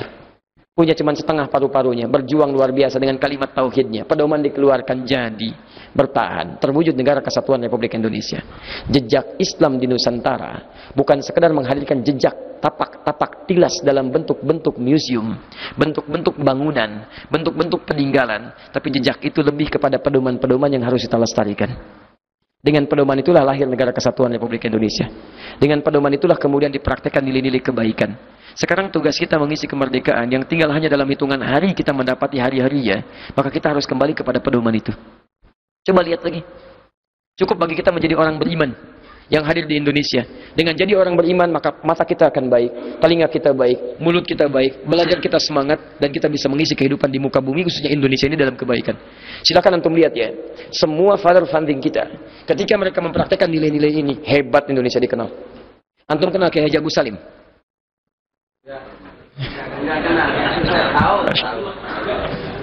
Masya Allah, ada kokam yang kenal Haji Agus Salim. Luar biasa. Malam ini memang sudah agak semakin malam ya. Agak lain. Sini Fir'aun, sini Haji Agus Salim. Luar biasa. Baik. Itu kayak Haji Agus Salim. Masya Allah. Ahli Quran. Ahli tafsir. Gelarnya Kiai Haji diplomat. Diplomat mana yang sekarang gelarnya Kiai Haji? Saya belum temukan. Dulu Kiai Haji gelarnya Pak. Hafal Quran, tahu tafsir, dan menguasai 14 bahasa. Begitu kembali kepada Quran, kecerdasan dibuka. Nanti saya kasih rahasia ya. Nanti dalam taklim yang berikutnya kalau kita bertemu di lain sisi, ya bisa. Tapi saya kasih bocoran. Ini rahasia di antara kita malam ini ya. Ada Quran surah kedua Al-Baqarah di ujung ayat 282 paling kiri sebelah bawah. Itu ada rahasia besar ketika Anda bisa mengamalkannya, maka Allah akan buka kecerdasan kita. Orang sekarang itu paling menguasai satu di antara 4 hal. Tipikal kecerdasannya. Dari segi ingatan. Cepat ingat, lambat lupa. Nomor 1. Cepat ingat, cepat lupa. Nomor 2. Lambat ingat, lambat lupa. Nomor 3. Keempat, ini agak repot. Saya pun capek ini. Lambat ingat, cepat lupa. Jadi kita terangkan udah 2 jam lebih tuh. Udah mau 3 jam. Paham insya Allah? Belum. Masya Allah. Ulangi. Saya terangin 30 menit lagi. Sekarang paham? Belum. Masya Allah. Udah mau selesai, mau pakai sepatu, baru ingat. Begitu dipakai, lupa lagi. Nah, itu yang repot. Tapi yang ini menghasilkan yang kelima. Cepat ingat, sulit lupa. Jadi bukan mau ingat, mau lupa, susah. Mau lupa susah, bukan mau ingat. Itu luar biasa. Dan berlaku bagi setiap orang yang mengamalkan isinya, bahkan dipandang terbatas kemampuan fisiknya. Imam Al-Bukhari itu begitu lahir, tumbuh, matanya buta. Usia 2 tahun kehilangan ayam, 4 tahun kehilangan matanya. Butanya permanen. Mengamalkan ketentuan ayat ini. Ibunya dipraktekkan, merawatnya single parent. Tiba-tiba dibuka kecerdasannya. Apa yang terjadi? Luar biasa. Ingatannya menguat, sekali dibacakan langsung hafal. Dan yang paling hebat, kemudian ketika menghafal Quran, matanya disembuhkan oleh Allah Subhanahu wa taala. Ya, menghafal Quran surah Qaf. Ya, surah ke-50, ayat ke-22 sampai ke ayat ke-22. Begitu dibacakan, laqad kunta fi ghaflatin min hadza, fakashafna 'anka ghita'aka wa wasalka al-yawma hadid. Itu ayat hukum akhirat. Begitu dibaca, Imam Al-Bukhari turun ke dunia. Dulu pandanganmu tertutup, nggak bisa lihat. Sekarang kami buka, bisa melihat kembali. Maka mulai hari ini pandanganmu akan menatap dengan tajam. Tiba-tiba bisa melihat, sampai menulis Sahih Al-Bukhari 16 tahun beliau tuliskan, sebagian di Mekah, sebagian di Madinah. Diamalkan. Silakan buka kisahnya di kitab Fathul Bari, fi Syarah Sahih Al-Bukhari karya Ibnu Hajar Al-Asqalani. Yang punya saya, lihat di jilid yang pertama, halaman 634. Paling kiri sebelah bawah, paragraf ketiga, baris 1 sampai 7. Ada semuanya. Rahasianya, wattaqullah wa yu'allimukumullah. Tingkatkan takwa Anda kepada Allah, maka Allah akan mengajarkan pada Anda tambahan pengetahuan. Kiai Haji Agus Salim meningkatkan takwanya. Beliau hafalkan Quran, tingkatkan sholat sampai punya gelar Kiai Haji. Tahu nggak? 14 bahasa. Tanpa harus merasa malu, punya kemudian nilai-nilai syiar keislamannya. Beliau berjanggut. Pakai sarung. Begitu keluar tugas diplomasi, janggutnya nggak dicukur. 14 bahasa, pakai janggut, nggak malu. Antum 2 bahasa aja belum lancar, janggutan udah malu. Masya Allah. Baru 3 udah dicukur. Berangkat. Yang paling menarik, begitu mau pidato di mimbar dunia itu, maka sebagian diplomat dunia mengolok-oloknya. Apa respon beliau? Tidak marah. Karena hafal Quran. Muncul di benaknya Quran surah ketiga ayat 134 itu. Wal kadhiminil ghaidha. Orang-orang yang sanggup menahan amarah itu orang baik. Tiba-tiba naik ke atas mimbarnya dengan elegan berkata, tuan-tuan dan nyonya sekalian, seperti Anda ketahui, saya diberikan oleh Allah Tuhan kita semua anugerah berupa pengetahuan tentang ragam bahasa. Jangankan bahasa manusia, bahasa kambing pun saya diberikan kemampuan menerangkannya. Jadi mohon maaf kepada para kalangan kambing yang hadir pada saat ini. Saya akan menyampaikan dalam bahasa manusia, setelah itu saya terangkan dalam bahasa kambing. Apa yang terjadi? Tiba-tiba semuanya tertunduk, mata memerah dan elegan sekali. Selesai. Luar biasa. Diplomat dulu, 14 bahasa, hafal Quran. Kembali pada pedoman, kecerdasan terbuka. Silakan cek semua orang-orang Islam pada saat dulu. Hebat. Dan diakui oleh negara. Diakui oleh negara. Dan negara itu mengakui kebebasan, mengakui perbedaan, dan paling hebatnya mengakui keragaman. Dari pakaian, gak ada masalah. Pahlawan nasional, Imam Bonjol. Pahlawan nasional, Pangeran Diponegoro. Apa pakaiannya? Gamis, jubah, bukan pakaian Arab. Lihat, gak ada istilah pahlawan Arab. Pahlawan nasional. Gak ada masalah, semua ada. Ya, lihat orang dulu berjuang pahlawan nasional. Gelarnya bagus, bajunya bagus, gak ada masalah. Orang sekarang belum jadi pahlawan nasional. Ya, ilmu tidak sebanyak yang dulu, taat tidak sebaik yang dulu. Tiba-tiba jadi masalah semua. Jelas sampai sini? Baik, kalau sudah jelas, maka dari itu saya sarankan kepada kita semuanya, mari kita berbenah. Demi Allah saya katakan, ayo kita mulai dari Jogja ini. Tunjukkan pada dunia. Dari Jogja, berikan sinyal pada dunia. Kami ingin kembali pada ketentuan yang benar. Gali kembali Qurannya. Jangan cuma jadi bacaan, keluarkan. Dan berita baiknya, kalau bisa, antum keluarkan ayat-ayat spesifik terkait dengan kebutuhan antum saja. Antum yang pelajar, keluarkan ayat-ayat ilmu dalam Al-Quran. Bagaimana cara belajarnya? Bagaimana cara menghafal yang baik? Kapan menghafal? Kapan mengulang? Kapan mempraktekkan? Turunkan. Hei antum yang pengusaha, turunkan ayat-ayat usaha dalam Al-Quran. Lihat prakteknya pada diri Nabi. Demi Allah saya katakan, semua pengusaha yang belajar dari Nabi tidak pernah rugi, untung semuanya. Untung. Abdurrahman bin Auf modalnya cuma pakaian, mempraktekkan bisnis Nabi. 3 bulan di Madinah jadi orang paling kaya nomor 3. 1 tahun di Madinah jadi orang paling kaya nomor 1 di Madinah yang kapaknya terbuat dari emas. Kapaknya saja dari emas. Lihat orang paling kaya sekarang, semuka bumi, Bill Gates, 1.300 triliun punya sekarang, tapi belum tentu punya kapak. SMS sekarang juga SMS, punya kapak gak? Silakan. Abdurrahman bin Auf cuma pakaian modalnya. Utsman bin Affan, kayanya luar biasa, hartanya bahkan sampai sekarang masih ada. Masih ada sampai sekarang setelah 15 abad. Masih utuh dan jariah. Antum tahu Utsman itu siapa? Menantu Nabi, menikah dengan 2 putri Nabi. Satu meninggal dunia, nikah dengan yang lainnya. Yang paling menarik, melalui lisan Nabi dijamin masuk surga tanpa hisab. Yang paling menarik, melalui lisan Nabi, kata Nabi, malaikat turun malu melihat Utsman. Yang paling menarik, kayanya luar biasa, asetnya sampai saat ini masih ada. Yang lebih menariknya lagi, kata Syekh Imam An-Nawawi rahimahullah di kitabnya At-Tibyan fi Adab Hamalatil Quran, halaman 38 paling kanan sebelah atas, paragraf pertama baris 1 sampai 2. Kata Imam An-Nawawi, di antara semua kemuliaan itu tidak menghalangi beliau untuk menunaikan sholat tahajud yang sunnah. Tahajud, Allahu Akbar, sampai khatam Quran.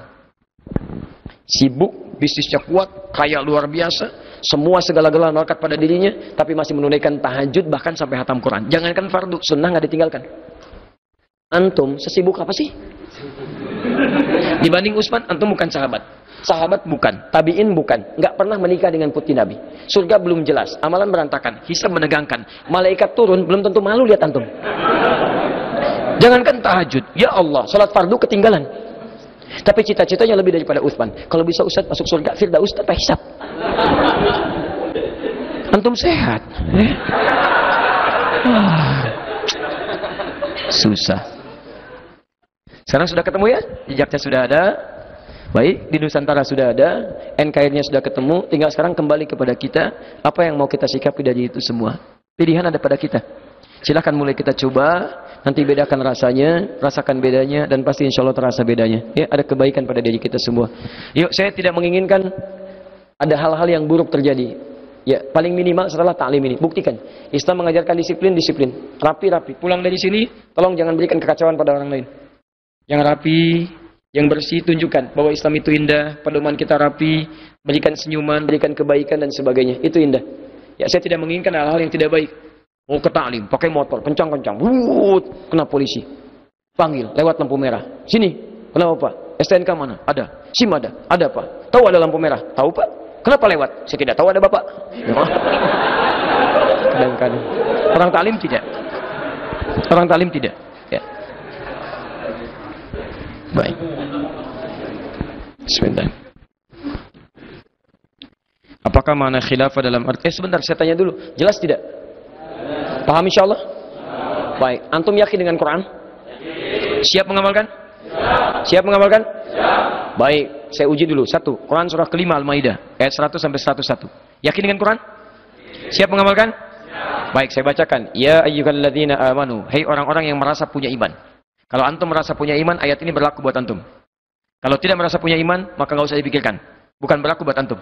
Ya ayyuhalladzina amanu, hai orang-orang yang masih merasa punya iman. La tas'alu an asya'a in tubdalakum tasukum. Siap mengamalkan? Kalau uraian sudah jelas, jangan banyak ditanyakan lagi. Khawatir banyaknya pertanyaan itu menjadikan yang jelas menjadi semakin tidak jelas nantinya. Baik, jelas uraiannya? Paham? Jelas uraiannya? Ada pertanyaan? Hai orang-orang beriman. Berarti yang tanya, ini sebelum ayat dibacakan ya. Baik. Jangan tolong kirimkan dulu ya. Ini sudah ada 45 yang di sini ya. Baik. Saya mohon maaf sudah lebih setengah jam boleh? Ini sudah setengah 11. 10 menit lah ya. 10 menit ya buat sebentar ini. Bismillah. Pertanyaan. Antum daripada bikin lampu sama bintang, mendingan nulis assalamualaikum. Ya, lebih jelas. Lebih jelas. Ini bikin bohlam, bikin bintang, yang mending assalamualaikum. Tapi masya Allah, ini saya lihat yang di depan saya sudah hampir 3 jam ini wajahnya sudah mulai bersinar, masya Allah. kena lampu. Kena lampu di atas. Apakah makna khilafah dalam arti sebenarnya menurut Islam sendiri? Karena seiring berjalannya waktu, makna khilafah semakin menurun dan tergerus oleh mindset negatif. Masya Allah. Bagaimana contoh kepemimpinan yang bagus diterapkan di Indonesia menurut pandangan Islam sendiri? Tapi kita lihat dulu bahasa khalifah atau khilafah. Khilafah itu sistemnya, khalifah itu tugasnya. Di Quran surah kedua Al-Baqarah ayat ke-30. Paling kiri sebelah atas. Ini kalimat khalifah pertama di Quran. Wa idh qala rabbuka lil malaikati inni ja'ilun fil ardi khalifah. Jadi kata khalafa yakhlifu khalfan. Secara bahasa bisa memiliki beberapa arti. Sesuatu pertama yang datang belakangan kemudian. Makanya kalau saya katakan yang di belakang, saya katakan khalfa. Haulai ikhwa khalfi. Ya, mereka ada teman-teman di belakang saya. Khalaf. Generasi belakangan. Yang datang belakangan. Yang awal-awal disebut dengan salaf. Salaf awal-awal. Khalaf belakangan. Baik. Jadi yang datang kemudian disebut dengan khalaf. Orang yang disebut khalif. Tugasnya disebut khalifah. Kenapa disebut dengan khalifah? Karena manusia itu ketika dia dilahirkan kan saling menggantikan. Yang awal digantikan, awal digantikan, awal digantikan sampai dengan kiamat. Adam meninggal digantikan setelahnya, meninggal digantikan setelahnya, saling menggantikan. Karena itu disebut dengan khalifah. Paham sampai sini? Yang kedua, kata khalifah juga bisa berarti sesuatu yang mengandung manfaat, sesuatu yang bermanfaat, yang menciptakan kebaikan. Turunan dari situ disebut dengan al-umru, batas usianya. Batasnya disebut dengan ajal, isinya disebut dengan umrun. Keadaannya disebut dengan makmur. Kata kerjanya amira, turunannya ya'mur. Baik. Khalifah yang membawa manfaat, bisa membangun. Karena itu ketika Adam diturunkan ke bumi untuk membawa ketenangan, kesenangan, kenyamanan, maka dikatakan oleh Allah, Adam, kamu dengan keturunanmu akan saling menggantikan. Tapi setiap yang hadir di bumi itu harus membawa manfaat dalam kehidupannya. Jadi kalau bicara yang bermanfaat, kalau menatap yang bermanfaat, kalau bekerja yang bermanfaat. Makanya semua bangunan yang dibangun oleh manusia itu harus membawa manfaat dalam kehidupan, membawa manfaat. Itu poinnya. Makanya disebut dengan khalifah. Karena itulah ketika kita diberikan batas usia, usia disebut apa? Bukan umur, ajal. Quran surah 7 ayat 34. Walikulli ummatin ajal, setiap umat punya batas usia, waktu. Fa'idha ja'a ajaluhum la yastakhiruna sa'ata wa la yastakhdimun. Kalau sudah tiba ajalnya nggak akan bisa maju, nggak akan bisa mundur. Nah, cara kita mengisi usia ini disebut dengan umur namanya. Di umur itu cara mengisinya, usianya disebut dengan ajal. Apa itu umur? Dari kata al-umru, sesuatu yang menghadirkan tadi manfaat, keberkahan, kebaikan. Jadi kalau sepanjang diberi umur, antum harus menghasilkan yang manfaat-manfaat, yang baik-baik. Jadi kalau ditanya misalnya umurnya berapa? 34 tahun. Maksudnya selama 34 tahun itu kebaikan apa yang sudah Anda hadirkan di muka bumi ini? Matanya berapa kali lihat yang baik? Mulutnya berapa kali lihat yang baik? Jangan-jangan anak 4 tahun sudah menghafal Quran. Mata buta, hafal Quran. Antum dikasih 40 tahun, 50 tahun, mata sehat, fisik kuat, masih belum sempat hanya sekedar melihat mushaf. Antum butuh berapa tahun lagi? Alhamdulillah. Butuh berapa tahun lagi? Ayo berubah. Berubah.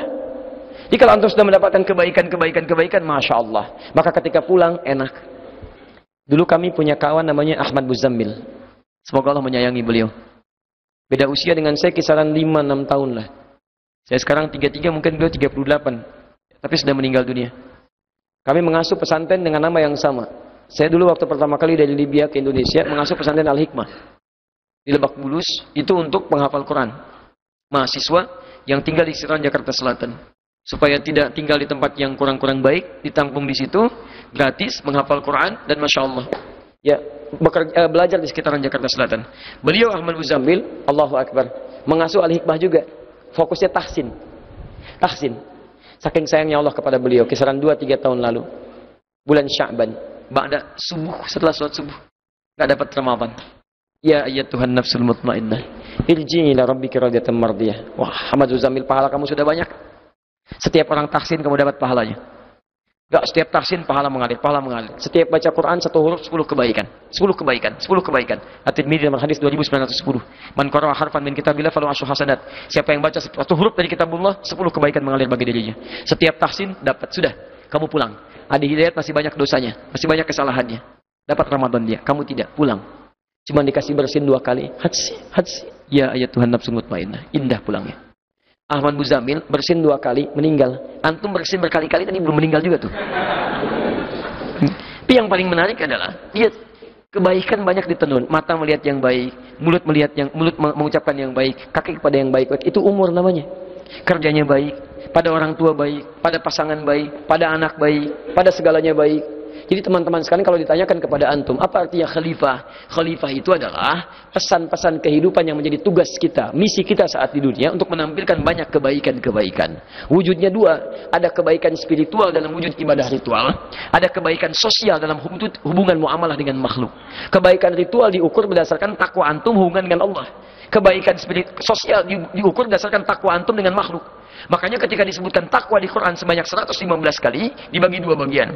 Ada hubungan dengan Allah, misal Quran surah kedua, ayat 2 sampai dengan ayat kelima. Dzalikal kitabu la raiba fihi hudal lil. Siapa orang takwa itu? Alladzina yu'minuna bil ghaib wa yuqimunas shalah. Salat ibadah ritual. Ada yang kedua, ibadah sosial, hubungan dengan makhluk. Tata hubungan dengan makhluk, antum khalifah, cari yang baik-baik, cari yang bermanfaat. Siapapun selama dia makhluk, hadirkan kemanfaatan yang baik-baik. Quran surah ketiga Ali Imran ayat 133 sampai 134. Wasari'u ila magfiratin min rabbikum wa jannatin arduha samawati wal ardu uiddat lil muttaqin. Siapa orang takwa di sini? Ayat 134-nya. Alladzina yunfikuna fis sarra'i wad dharra, yang gemar berbagi dengan sesamanya. Maaf, berbagi dengan siapa? Sesama. Quran tidak pernah menyebutkan dia muslim atau tidak. Di sepanjang Anda manusia, belum tentu tetangga Anda ini muslim semua. Mungkin ada yang non muslim. Tunjukkan kebaikan orang Islam. Demi Allah saya katakan, ketika Anda diminta berbagi, kalimat iman disebutkan di situ. Teman-teman kalau kedatangan tamu, saya akan bertamu ke rumah Anda. Anda buatkan minuman tidak? Cari makanan. Kenapa? Kenapa? Bukan karena ada tamu. Kalau orang beriman itu bukan karena tamunya datang, karena Allah perintahkan dia untuk mengerjakan itu. Man kana yu'minu billahi wal yaumil akhir falyukrim dhaifah. Siapa yang merasa beriman pada Allah dan hari akhir, muliakan tamunya. Jadi memuliakan tamu itu bukan tamunya mau datang, tapi karena Allah perintahkan. Jadi kalau tamu nggak jadi datang pun dia nggak akan marah, nggak akan kecewa, karena dia selesai menunaikan perintah Allah. Sudah bikin minuman bagus, cari-cari jus yang paling enak, masya Allah. Tiba-tiba di jalan tamunya telepon, akhi, mohon maaf saya nggak bisa datang nih, ada acara ini. Karena dia mengerjakan karena Allah, bukan karena tamunya, dia nggak ada masalah. Gak apa-apa akhi, alhamdulillah, mudah-mudahan lancar acaranya. Alhamdulillah ya Allah yang telah memberikan anugerah tambahan minuman. Yummy, masya Allah, enak. Kalau antum cuma karena tamunya capek, ya Allah, gak jadi datang, udah nyari ini nyari itu. Antum belajar karena pengen lihat ustadznya atau karena Allah? Ayo, besok-besok saya uji gak datang nih. Masya Allah, belum tentu. Jadi kalau dilakukan karena Allah, itu enak semuanya, nyaman. Coba ketika berbagi, antum cek. Pernah dengar hadis ini nggak? Siapapun orang yang, dalam bahasa umum bebasnya, siapa yang memasak makanan, baunya tercium pada tetangganya, maka bagilah tetangganya walaupun cuma kuahnya. Tapi tolong baca hadis dengan baik ya. Itu maksudnya kalau antum masak kuahnya saja. Kalau cuma masak kuahnya saja, maka kuahnya saja pun bagi dengan tetangga supaya dia tidak berpikir yang negatif. Antum masak kuah ayam isinya singkong. Antum gak bagi dengan teman, karena gak dibagi dia simpulkan, aduh kuah ayam gak dibagi, masak ayam, padahal cuma kuahnya. Maka bagi kepada dia. Tapi kalau antum masak kuah dengan isinya, jangan antum ayamnya makan, kuahnya kasih orang. Itu gak tepat. Tapi yang ingin saya sampaikan, apakah Nabi pernah mengatakan kalimat ini jika tetangga Anda muslim? Enggak. Demi Allah saya katakan, antum punya tetangga nih, mungkin non muslim, bagi dia, masak makanan, kirimkan. Ketika dikatakan, Pak, terima kasih Pak, Bapak baik sekali. Bukan karena baik, tapi ini karena Allah perintahkan saya untuk berbagi. Begitu Anda sebutkan di lisan dengan kalimat Allah, maka itu jadi hidayah pada dirinya. Dia berpikir besoknya bagi lagi, masya Allah. Diperintahkan Allah lagi ya Pak ya, masya Allah. Iya, kasih lagi. Apalagi kalau antum nih. Ini rumah tetangga, ini rumah antum sini. Tiba-tiba punya pohon mangga. Mangganya berbuah. Buah mangganya sampai ke pengarangan tetangga antum. Walaupun dia non-muslim, kasih tahu dari awal. Sampaikan, Bu, Pak, mohon maaf, ini ada mangga. Buahnya ke tempat ibu. Iya Pak, tolong jangan minta izin ya. Kalau nanti sudah berbuah, ibu pengen, petik aja langsung. Itu hak bersama, nggak usah minta izin. Loh kok begitu Pak? Aturan dari mana? Aturan dari Allah dan Rasulnya. Mohon maaf kalau terlampau merepotkan. Kalau ambil aja, nggak usah bilang. Terima kasih Pak. Masya Allah, jadi hidayah. Cuman besok-besok ayam Anda main ke tempat dia. Masya Allah, ayam. Dia belum tahu hukumnya. Masya Allah. Begitu besoknya datang, Anda diundang. Oh, Masya Allah. Pak, ayam. Jadi itu ya. Di antum gak usah sibuk banyak-banyak loh. Ini, itu. Ya, antum terapkan dulu kebaikan-kebaikan. Kalau diri sendiri sudah baik, di rumah sudah baik, keluarga baik, tetangga baik, RT baik, jadi sekampung baik, senegara baik, maka sudah berlakulah kemudian nilai-nilai keislaman dalam kebaikan. Gak usah takut.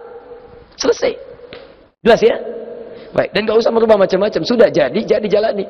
Negara Republik Indonesia anugerah Allah Subhanahu wa taala. Jadi sudah selesai. Tinggal kita terapkan nilai-nilai keislaman dalam diri kehidupan kita. Dan negara menjamin. Ayo, terapkan oleh kita. Kata yang baik, sikap yang baik dan sebagainya, insya Allah. Dan tegaskan sesuai dengan hukum yang baik-baik. Ustadz, bagaimana cara kita? Mungkin bukan kita, tapi Anda. Saya nggak ikutan. Kadang-kadang suka dilibatkan. Ketika kita ingin berhijrah, tetapi orang lain mengejek kita dengan mengatakan so'alim. Masya Allah. Anda ingin berhijrah jadi lebih baik, kemudian orang mengatakan mengejek Anda so'alim. Bagaimana menyikapinya? Pertama, Anda harus sadari dulu, tidak ada di muka bumi ini, bahkan di alam semesta ini, yang bebas dari ejekan. Celaan itu berlaku. Kalau Anda orang baik, Anda akan dicela oleh orang buruk. Kalau Anda orang buruk, Anda akan dicela oleh orang baik.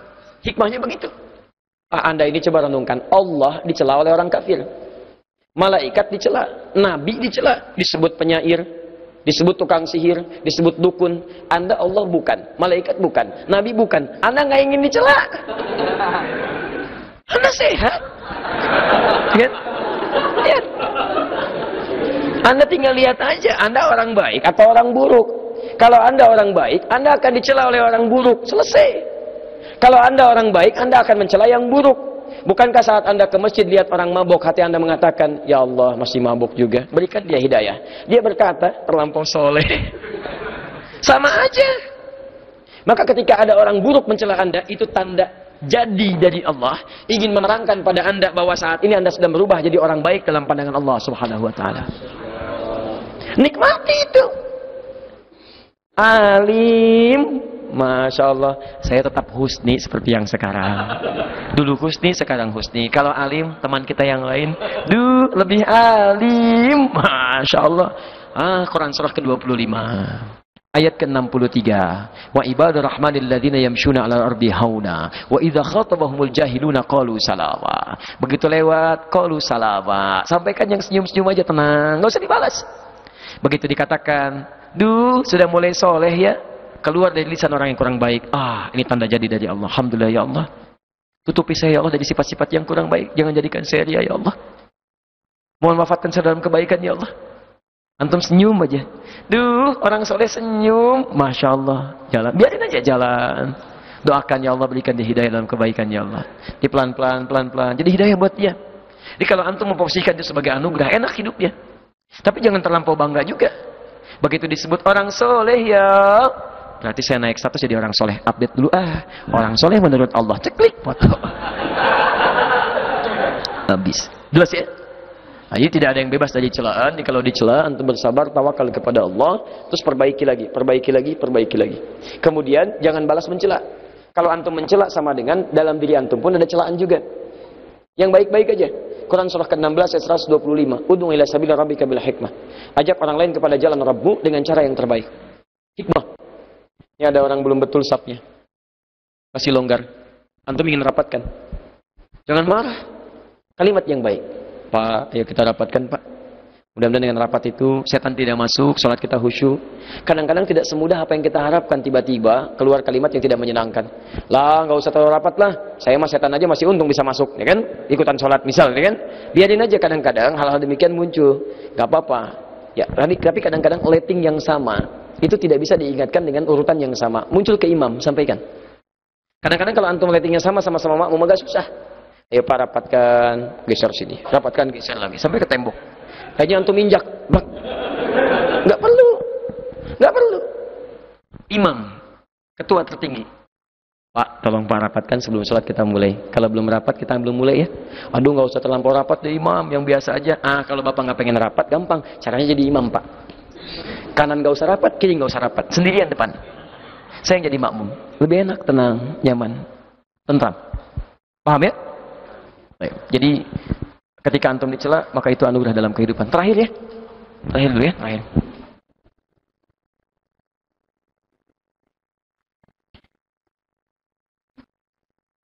Ustaz, ada dua pertanyaan ya. Apa batasan sunnah dan bid'ah? Tolong dijabarkan dengan detail. Pertanyaan pertama, saya jawab ini saya dulu satu. Baik. Sunnah itu segala yang melekat pada Nabi sallallahu alaihi wasallam, baik perkataan, perbuatan ataupun ketetapan, dan menjadi pedoman hidup beliau. Dipraktikkan. Kalau belum dipraktikkan dalam fikih, itu bisa disebut dengan hadis. Melekat kepada Nabi, ya, jadi sumber hukum, boleh mengerjakan, tapi Nabi belum tentu mengerjakannya. Kalau Nabi kerjakan, jadi pedoman kehidupan, itu disebut dengan sunnah. Nah, sunnah ini ada 4 jenis. Kalau keluar dari 4 ini, baru disebut dengan bid'ah. Apa keempat jenis ini? Satu, ada dalilnya, ada contohnya, detil. Jadi dalil ada, contoh ada. Paling gampang sholat. Sholat itu jelas. Dalilnya ada, contohnya ada. Dalil ada, Quran surah kedua ayat 43, wa aqimus sholat, tunaikan sholat. Contoh ada, langsung dari Nabi. Quran, hadis riwayat Al-Bukhari, nomor hadis 651. Sallu kama ra'aitumuni usalli. Salatlah kalian seperti melihat saya salat, contoh ada. Jadi kalau sudah Nabi contohkan, dalilnya ada, antum gak boleh beda. Gak boleh beda. Kalau salah, antum beda, bukan Nabi yang salah. Antum yang terlampau kreatif.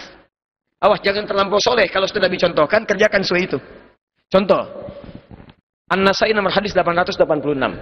Antum takbir, Allahu Akbar. Saat bertakbir itu, baik tangan sejajar dengan bahu, ataupun sejajar dengan daun telinga, An-Nasai nomor hadis 1101, itu semuanya sama, cuman satu cara ketika disimpan. Ya, lihat kalimatnya, fawada'a yadahul yumna 'alal yusra, kemudian meletakkan telapak tangannya yang kanan di punggung yang kiri, letakkan di dada. Itu kalimatnya menggunakan fa. Fa itu harfu atfin, rabitin baina syai'aini bila hulun. Huruf perangkai dua peristiwa dengan cepat tanpa jeda. Jadi begitu mengatakan letakkan telapak tangan yang di punggung yang kiri, cepat, langsung, gak ada gerakan lain. Angkat, letakkan, langsung. Jelas, satu dalil, satu cara. Maka kita tidak boleh beda. Langsung kerjakan, seketika letakkan. Ya ini kadang-kadang, mohon maaf, Ustaz saya gak enak lah kalau kiri duluan. Kalau saya mau sholat, tiba-tiba kiri duluan ke sini kan gak sopan. Masa sama Allah kiri? Saya pengen yang kanan. Begitu takbir, Allah kanan masuk, kiri ditutup, malah masuk. Kadang-kadang kaki naik dikit gitu kan. Ini saya mohon maaf, saya tidak bermaksud menyalahkan ya. Tapi coba kita cari dulu dalilnya. Kalau antum ada dalilnya, kemudian dikaji benar, saya akan sampaikan saya keliru. Yang benar dari anda. Tapi saya di rumah itu setidaknya punya koleksi 1235 kitab hadis. Dari yang paling sahih sampai yang paling palsu, itu saya nggak temukan. Di kitab hadis palsu aja, itu nggak ditemukan yang begini. Jadi pemalsu hadis saja tidak tertarik memalsukan hadis itu. Saking jelasnya. Terus antum pengen ikutan gitu kan? Nah, jadi jangan buat dunia jadi aneh gitu ya. Nah, dan itu bagian pertama. Di contoh ada, dalil jelas. Yang kedua, dalil ada, contoh sementara. Kunut misalnya. Kunut itu dalilnya ada. Contohnya sementara. Di Nabi di awal-awal pernah berdoa, ya. Ya peristiwa Bi'ur Ma'unah itu. Ada sekelompok sebagian sahabat datang kepada Nabi mengatakan, mohon maaf, disebut sahabat karena awalnya nampak seperti sahabat. Padahal dia pura-pura. Ya. Kemudian dia datang mengatakan, di tempat saya mendol desa masuk Islam semuanya. Maka Nabi senang diutus dan 70 orang sahabat. Penghafal Quran. Berangkat ke sana, begitu sampai sana diberikan berita kepada Nabi, beliau sedang sholat. Dalam riwayat disebutkan dari Imam Malik akan ruku, riwayat yang lain disebutkan saat bangkit dari ruku. Tiba-tiba disebutkan ya Muhammad SAW, ternyata mereka kemudian disiksa dan dibunuh. Maka Nabi kemudian merasa kecewa, menyampaikan dengan jiwa kemanusiaannya, bermohon pada Allah, Allahumma adzibhum, Allahumma al'an bani kita, ya Allah tolong laknat si fulan, tolong hukum si fulan, tolong disebutkan. Sampai turunlah Quran surah ketiga Ali Imran ayat 128 sampai 129. Laisa laka minal amri syai'un aw yatuba 'alaihim aw yu'adzibahum fa innahum zalimun. Muhammad, kamu tidak punya hak untuk menghukum seseorang atau memberikan hidayah karena mereka berbuat zalim. Maksud Quran ini, kalau ada kesalahan terjadi, jangan cepat minta dihukum, karena ini baru awal tugas masa kenabian. Kalau cepat minta dihukum, nanti umatnya habis, sedangkan engkau itu nabi untuk seluruh alam sampai batas akhir manusia. Maka dilatih Nabi kemudian untuk menguatkan kesabaran. Maka dari situlah kemudian disebutkan dalam riwayat Nabi tidak mempraktekkan itu lagi, tapi mengganti doa dengan kalimat-kalimat yang baik. Kalimat-kalimat yang baik yang berpengaruh ketaatan disebut dengan kunut namanya. Allahumma hdini fiman hadait, wa afini fiman afait, wa tawallani fiman tawallait, wa barik li fima atait. Ya, dan seterusnya. Kemudian diajarkan pada cucunya diantaranya Al-Hasan, termasuk Ibnu Umar, belajar itu. Nah, ada riwayat menyebutkan Nabi tidak mempraktekkan itu lagi, tapi sebagian sahabat membaca dibiarkan oleh Nabi. Ibnu Umar mengatakan kadang-kadang Nabi mempraktekkan. Ulama kemudian melihat karena sahabat ada yang pernah mempraktekkan, didiamkan oleh Nabi, dan Nabi kadang-kadang mempraktekkan, kadang-kadang tidak. Ada yang menyebutkan tidak mempraktekkan. Maka ulama sepakat bahwa kunut itu kalaupun mau dikerjakan itu tidak ada masalah. Tapi pilihan kita ada 3 bagian. Pertama, nggak kerjakan, nggak apa-apa. Karena Nabi pun tidak mengerjakannya setelah itu. Riwayat demikian. Ada yang mengatakan mau dikerjakan, silakan. Karena sebagian sahabat mengerjakan, Nabi mendiamkan. Maka Imam Abu Hanifah memilih tidak mengerjakannya. Imam Malik, Imam Syafi'i memilih mengerjakannya. Imam Malik mengerjakannya sir, tidak dikeraskan. Dan sebelum ruku. Di rakaat kedua sebelum ruku. Ya. Kemudian Imam Syafi'i mengeraskan. Rakaat kedua setelah ruku. Ya. Allahumma hadini fiman hadait. Kalau jadi imam, Allahumma hadina fiman hadait. Imam Ahmad bin Hanbal memilih yang ketiga, menengahi. Ini kan sebelumnya nggak ada doa itu. Ada peristiwa besar, ada doa itu. Setelah peristiwa yang nggak ada, nggak dibaca lagi. Maka disimpulkan oleh beliau, maka doa itu dibacakan jika ada peristiwa besar saja membutuhkan doa. Peristiwa besar membutuhkan doa disebut dengan nazilah. Maka setiap ada peristiwa nazilah, maka dibacakan doa kunut tadi. Ditambahkan dengan doa-doa yang lainnya. Di semua hampir waktu-waktu salat, terutama yang jahar. Maka ulama sepakat ketiga-tiganya. Walaupun Imam Ahmad mengatakan nazilah, Imam Syafi'i mengatakan dijaharkan, Imam Malik mengatakan disirkan, Abu Hanifah tidak mempraktekannya. Namun mereka semua bersepakat bahwa tidak saling menyalahkan kalau ada yang ingin menggunakan. Jadi contohnya sementara, dalilnya ada. Kalau ingin dipakai silakan, tidak juga silakan. Yang salah, yang tidak sholat subuh. Telah selesai. Ya, saya pernah di Tripoli kedatangan tamu dari Indonesia, sampaikan, Ustaz, sekarang alhamdulillah di Indonesia Muhammadiyah NU kompak. Sekarang udah nggak ada kunutnya. Insya Allah saya bilang bisa begitu Pak. Iya, karena sama-sama nggak ke masjid, sholatnya di rumah semua. Ya itu poinnya teman-teman sekalian. Ya, yang ketiga, dalil ada, contoh tidak ada. Ini pun bukan bid'ah, hati-hati. Hati-hati, kadang kalimat-kalimat gak lengkap. Setiap yang gak ada contohnya bid'ah. Tolong pelajari dulu dengan baik. Karena ada juga yang dalil dari Nabi tapi contoh tidak ada. Misal, Nabi pernah jalan dengan Khalid bin Walid. Ketika berjalan dalam satu medan peperangan, tiba-tiba Khalid nombak satu biawak darat, ditombak, dibakar, dihidangkan di hadapan Nabi. Tapi Nabi diam aja gak makan. Ternyata Khalid makan, dites oleh Khalid, haram gak didiamkan Nabi? Dimakan, ternyata Nabi mendiamkan. Terus sampai dimakan sampai habis oleh Khalid. Nah, diamnya Nabi ketika membiarkan hukum itu disebut dengan takrir namanya, persetujuan Nabi. Artinya hukumnya boleh. Boleh sekalipun Nabi tidak mempraktekkan itu. Nah, sekarang pertanyaannya kenapa Nabi nggak praktekkan? Karena tidak semua yang kemudian jadi boleh itu cocok buat Nabi. Atau bisa beliau gunakan. Bagi Nabi kalau ada kambing, ngapain makan biawak? Kalau ada ayam, kenapa makan biawak? Tapi bagi Khalid, saya ini kan orang medan perang, orang lapangan. Nabi kadang di lapangan, kadang bimbing umat. Kalau saya kan tidak setiap hari bersama umat, tidak setiap hari dapat kambing guling, ayam bakar dan sebagainya. Saya harus punya tap ini, biawak guling. Kalau saya tidak uji ini, saya nggak akan tahu mana yang halal, mana yang haram. Makanya saya makan untuk menguji di hadapan Nabi ini halal nggak, haram nggak. Hukum itu yang kemudian bisa diambil oleh para tentara kita, pasukan khusus. Ada Denjaka dari marinirnya, ada kemudian Kopassus dari daratnya, ada Paskas dari angkatan udaranya. Ketika mereka muslim beriman, berperang, gerilya kemudian di hutan. Kalau nggak pernah belajar prinsip ini, bagaimana bisa menerapkannya? Kan nggak dapat kambing guling tuh, nggak dapat ayam bakar. Susah. Mau seperti apa kalau nggak dicoba? Susah. Akhirnya apa? Puasa, kata musuhnya, nggak usah ditembak, nanti mati sendiri. Jadi teman-teman sekalian, ada yang ketiga, yang keempat, ini yang dahsyat. Dalil tidak langsung, contoh nggak ada. Dalil yang nggak langsung di Quran nggak ditemukan, di hadis jangankan yang sahih, yang palsu aja nggak ada. Tapi cuma bisa dilihat lewat analogi, kias namanya, kias. Contoh, zakat fitri. Antum kalau zakat fitri, yang antum sebut fitrah itu pakai apa? Beras misalnya. Coba cari dalam hadis. Nggak usah antum tunjukkan hadis sahih, hadis palsu aja. Pernah nggak Nabi zakat pakai beras? Sampai kiamat kurang 2 hari, antum nggak akan temukan. Sehari lagi buat sadar, ngapain antum nyari? Nabi zakatnya kalau nggak pakai kurma, pakai gandum. Karena makanan pokok beliau itu sampai sekarang makanannya itu. Makanya kata Muawiyah ketika beliau menyampaikan dibawa ke Syam, berkuasa beliau menyampaikan ada irbun, ini makanan pokok. Jadi kalau makanan pokok antum dimakan di tempatnya walaupun bukan kurma dan gandum boleh jadi kemudian bagian dari zakatnya. Tapi contohnya nggak ada dari Nabi. Dalil langsungnya tidak ada, metodologinya kias, ini pun bukan bid'ah. Tapi masuk dalam kategori yang diperkenankan dalam agama. Tinjauannya dalam syariat, disebut dalam fikih, kaidahnya kaidah fikih, usulnya dasarnya usul fikih.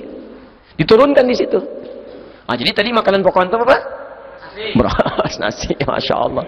Tadi beras, Masya Allah, sekarang jadi nasi, Alhamdulillah. Ya, saya sepakat nasi ya. Kalau beras itu makanan pokok bagi hewan yang bertembolok ya. Ayam itu beras, bebek itu beras ya. Alhamdulillah sampai hari ini saya masih nasi. Asalnya dari beras maka boleh dipakai zakat. Di luar yang 4 itu baru kemudian disebut dengan bid'ah. Dalil sudah tidak ada, contoh tidak ada, kias juga tidak ada, dan dianggap sebagai bagian dari ibadah. Maka itu yang keluar dari tuntunan. Salat subuh berapa rakaat? Tiba-tiba ini 3. Ustaz, saya banyak dosanya Ustaz, belum tentu dimaafkan oleh Allah Ustaz. Besok saya mau sholat subuh 4 rakaat aja. Enggak bisa. Antum mau sebanyak apapun dosa tetap 2 rakaat. Puasa sudah bagus Senin, mau tambah Kamis, boleh. Senin Kamis sudah konsisten Ustaz, sekarang saya mau puasa Aimul Bid, boleh. Ada lagi nggak yang lain Ustaz? Boleh. Puasa Daud namanya, Daud sehari puasa sehari tidak. Begitu temannya melihat, dia puasa Daud, saya pun pengen sholat Daud, sholat Daud. Subuh sholat, duhur tidak. Ya Masya Allah. Ya, kemudian asar sholat, maghrib tidak. Itu nggak ada, itu bid'ah. Itu bid'ah. Jelas ya? Nah, itu nggak ditemukan. Jadi teman-teman sekalian, antum mesti teliti dalam melihat sesuatu. Jangan dulu cepat simpulkan. Tapi kalau memang itu nggak ada, nggak usah repot antum. Capek. Allah itu bikin kita mudah, kenapa bikin susah? Ayat hukum di Quran itu cuma 300 ayat kurang lebih. Quran 6.236 ayat. 6.236 ayat. Ayat hukum kurang lebih 300 ayat. Berapa persen? Cepat, 5%. 6.000 bagi 10. 6.000 bagi 10, 600. 10% bagi 2, 300. 5%. Cuma 5%. Jadi antum jangan tambah lagi. Allah inginkan antum mudah. Kenapa antum persulit diri sendiri? Tapi untuk menetapkan itu sunnah atau bid'ah, antum harus teliti. Jangan cepat menyimpulkan, lihat dulu, turunkan dulu. Kalau tidak sesuai, tinggalkan. Kalau baik, kerjakan. Awas, sekarang ini orang banyak kena penyakit kutil di Indonesia. Kutil, kurang teliti. Semua disimpulkan, terutama media nih. Lihat ini baru melihat gitu, framing, tampilkan, itu bahaya. Bahaya itu penyakit tuh. Saya pernah dengar kisah itu, ada seorang wartawan pengen dapat berita hebat. Semua cara dicari. Datang, terjadi kecelakaan, tabrakan besar. Pengen foto, semua orang berkerumun. Karena nggak punya akses, cari cara. Saya ayahnya korban, saya ayahnya korban. Ayahnya korban. Ya orang yang berkerumun kan kaget, ayahnya korban, jadi dikasih jalan. Begitu dikasih jalan, mau foto depan korbannya, waduh langsung mukanya pucat. Keringat dingin keluar. Ternyata yang ketabrak anak monyet. Masya Allah. Jadi kagok. Mau meralat sudah bilang ayahnya korban, ayah korban. Mau dipoto bingung kan? Nah, itu kadang-kadang dalam keadaan tertentu. Ya. Itu ada di Quran surah ke-49. Ayat yang ke-6. Awas. Ya ayyuhalladzina amanu in ja'akum fasiqun binaba'in fatabayyanu. Hati-hati. Cek dulu, dicek dulu. Supaya apa? Supaya nanti di akhir-akhir antum tidak menyesal bahwa apa yang telah antum kerjakan ternyata salah. Jelas ya? Paham sampai sini? Cukup dulu ya? Sudah jam 11 ya? Ada apa Pak? Amalan Dzulhijjah. Ada lagi selain ini? Baik, terakhir saya cepat ya. Amalan Dzulhijjah pertama, hadis riwayat Al-Bukhari nomor hadis 518. Baik. Dari Ibnu Abbas radhiyallahu taala anhuma, "Ma min ayyamin al-amalu shalihu fiha habbu ila Allah min hadhil ayyamil ashri." Baik, tidak ada amalan yang paling dicintai oleh Allah kecuali di 10 hari pertama bulan Dzulhijjah. Apa amalannya? Disebutkan oleh Nabi amal soleh. Setiap amal soleh yang dikerjakan di bulan-bulan Dzulhijjah, terutama di awal Dzulhijjah, tanggal 1 sampai 10, itu dicintai oleh Allah Subhanahu wa taala. Ketika dicintai, statusnya naik. Naik pertama senilai dengan jihad fisabilillah. Walal jihadu fisabilillah, qala walal jihadu fisabilillah. Tidak senilai dengan jihad fisabilillah. Jadi lebih tinggi. Ya illa rajulun kharaja bi nafsihi wa malihi wa lam yarji bidzalika min syai'. Dikecuali seorang berjuang dengan jiwa dan hartanya, kemudian dia tidak kembali lagi. Yang pertama silakan tingkatkan amal saleh. Apa di antara amal solehnya paling gampang? Antum keluarkan semua jenis amal soleh di Quran. Bagaimana cara mencarinya? Cari kalimat iman. Setelah ada kalimat iman, setelahnya amal soleh. Wal 'asr innal insana lafi illa alladzina amanu wa amilus shalihat. Nah, bentuknya apa? Cari kalimat iman dengan setiap bentuknya.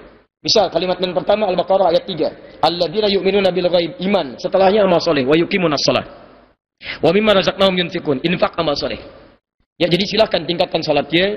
Salat sunnahnya keluarkan, infak tingkatkan, interaksi dengan Al-Quran. Walladzina yu'minuna bima unzila ilaik. Kalau antum ingin lebih banyak lagi, saran saya nanti puasa. Abu Dawud nomor hadis 2426. Ya, di buku saya di tuntunan praktis Idul Adha, halaman ketiga paling kanan sebelah bawah. Hadisnya dari Hunaidah, disampaikan dari istri Nabi sallallahu alaihi wasallam. An ba'di azwajin Nabi sallallahu alaihi wasallam qulna. Lihat kalimatnya, kana Nabi sallallahu alaihi wasallam yasumu tis'an min Dzulhijjah. Adalah kebiasaan Nabi sallallahu alaihi wasallam berpuasa 9 hari pertama di bulan Dzulhijjah. Tanggal 1 sampai 9, perbanyak puasa. Kalau antum tidak kuat 9 hari, antum ambil tanggal 9-nya.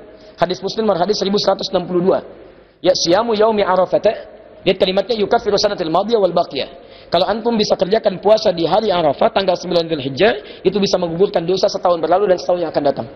Lumayan, setahun yang lalu, setahun yang akan datang. Gugurkan dosa, setahun yang akan datang dijaga dari tidak berbuat dosa. Maka rumus dari Nabi, kalau ingin perbanyak amal soleh, antum kerjakan puasa.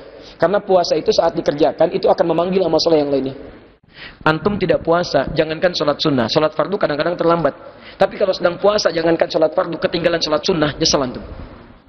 Antum tidak puasa, ada yang minta, belum tentu diberi, depan mata. Tapi saat puasa, yang gak kelihatan, antum catat. Mana fakirnya, mana miskinnya, mana yatimnya. Antum saat tidak puasa, belum tentu baca Al-Quran. Al-Quran, baca. Tapi saat puasa, Al-Quran, Al-Quran, Al-Quran. Dan hebatnya orang puasa, dia bisa menekan maksiat. Di antum saat tidak puasa, barangkali ringan. Kadang-kadang kata abai, kadang dusta sedikit, kadang gibah. Tapi saat puasa, mau bohong, susah. Minimal takut batal puasanya. Dicela orang, dia akan balas. Tahan, tahan, tahan. Kok nggak balas, akhi? Ah, nanti aja lah. Habis maghrib. Habis maghrib. Tungguin maghrib, habis maghrib lupa. Jadi ada yang baik di situ ya. Baik. Dan ada amalan khusus untuk orang yang akan berkurban. Untuk yang berkurban, ini beda dengan yang lainnya. Hadis Muslim nomor hadis 1977. Saya lagi, hadis Muslim nomor hadis 1977. Ya, di kitab Sahih Muslim, jilid yang ke-7 halaman 152, posisi paling kanan sebelah atas, dari Ummu Habibah yang menyampaikan kalau Rasulullah SAW, lihat, idza ahalla hilal Dzulhijjah wa arada ahadukum an yudhhiya, jika telah muncul diketahui awal Dzulhijjah, ini hisab sudah menetapkan nih. Insyaallah kita Idul Adha tanggal berapa tahun ini? 10 Dzulhijjah bertepatan dengan 1 September. Antum tarik, ya, antum tarik berarti kurangi 10, kurangi 9 dari situ, berarti ketemunya berapa?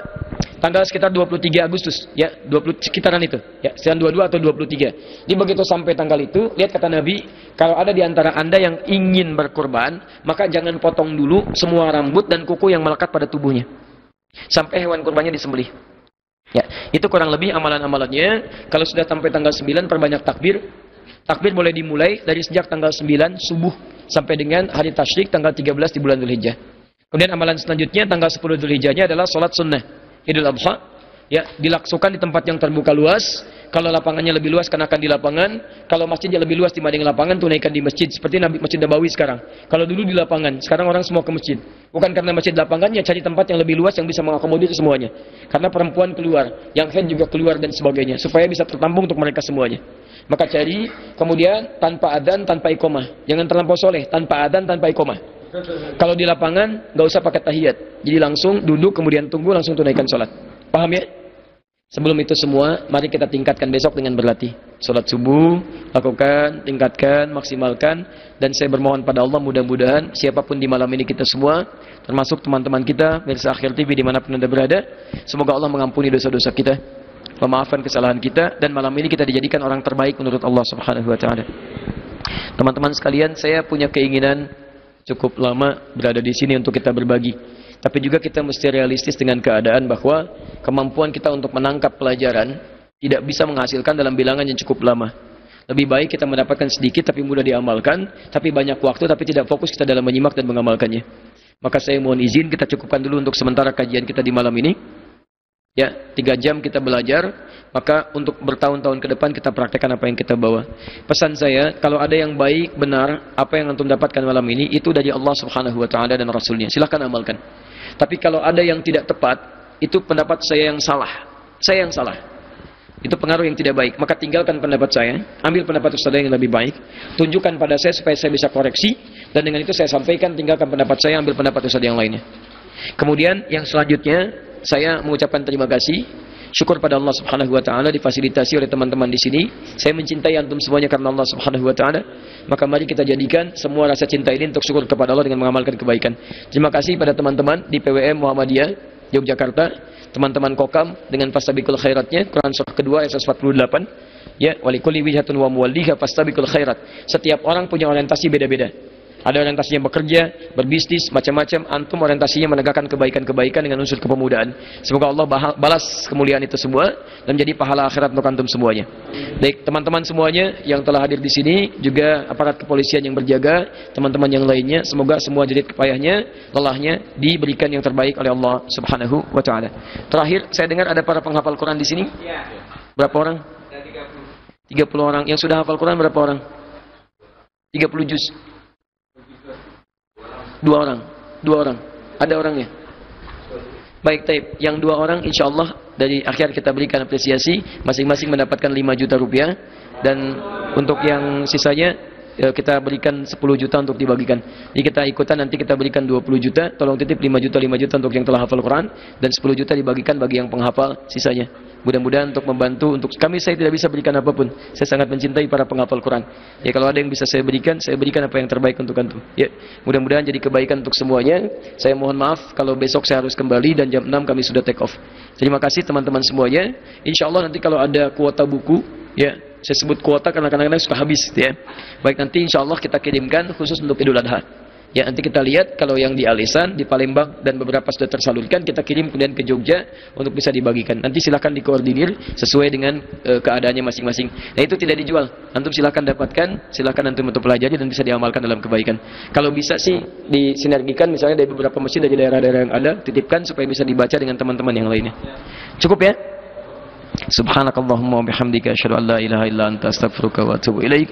Wa akhiru da'wana alhamdulillahi rabbil alamin. Allahu minkum. Assalamualaikum warahmatullahi wabarakatuh.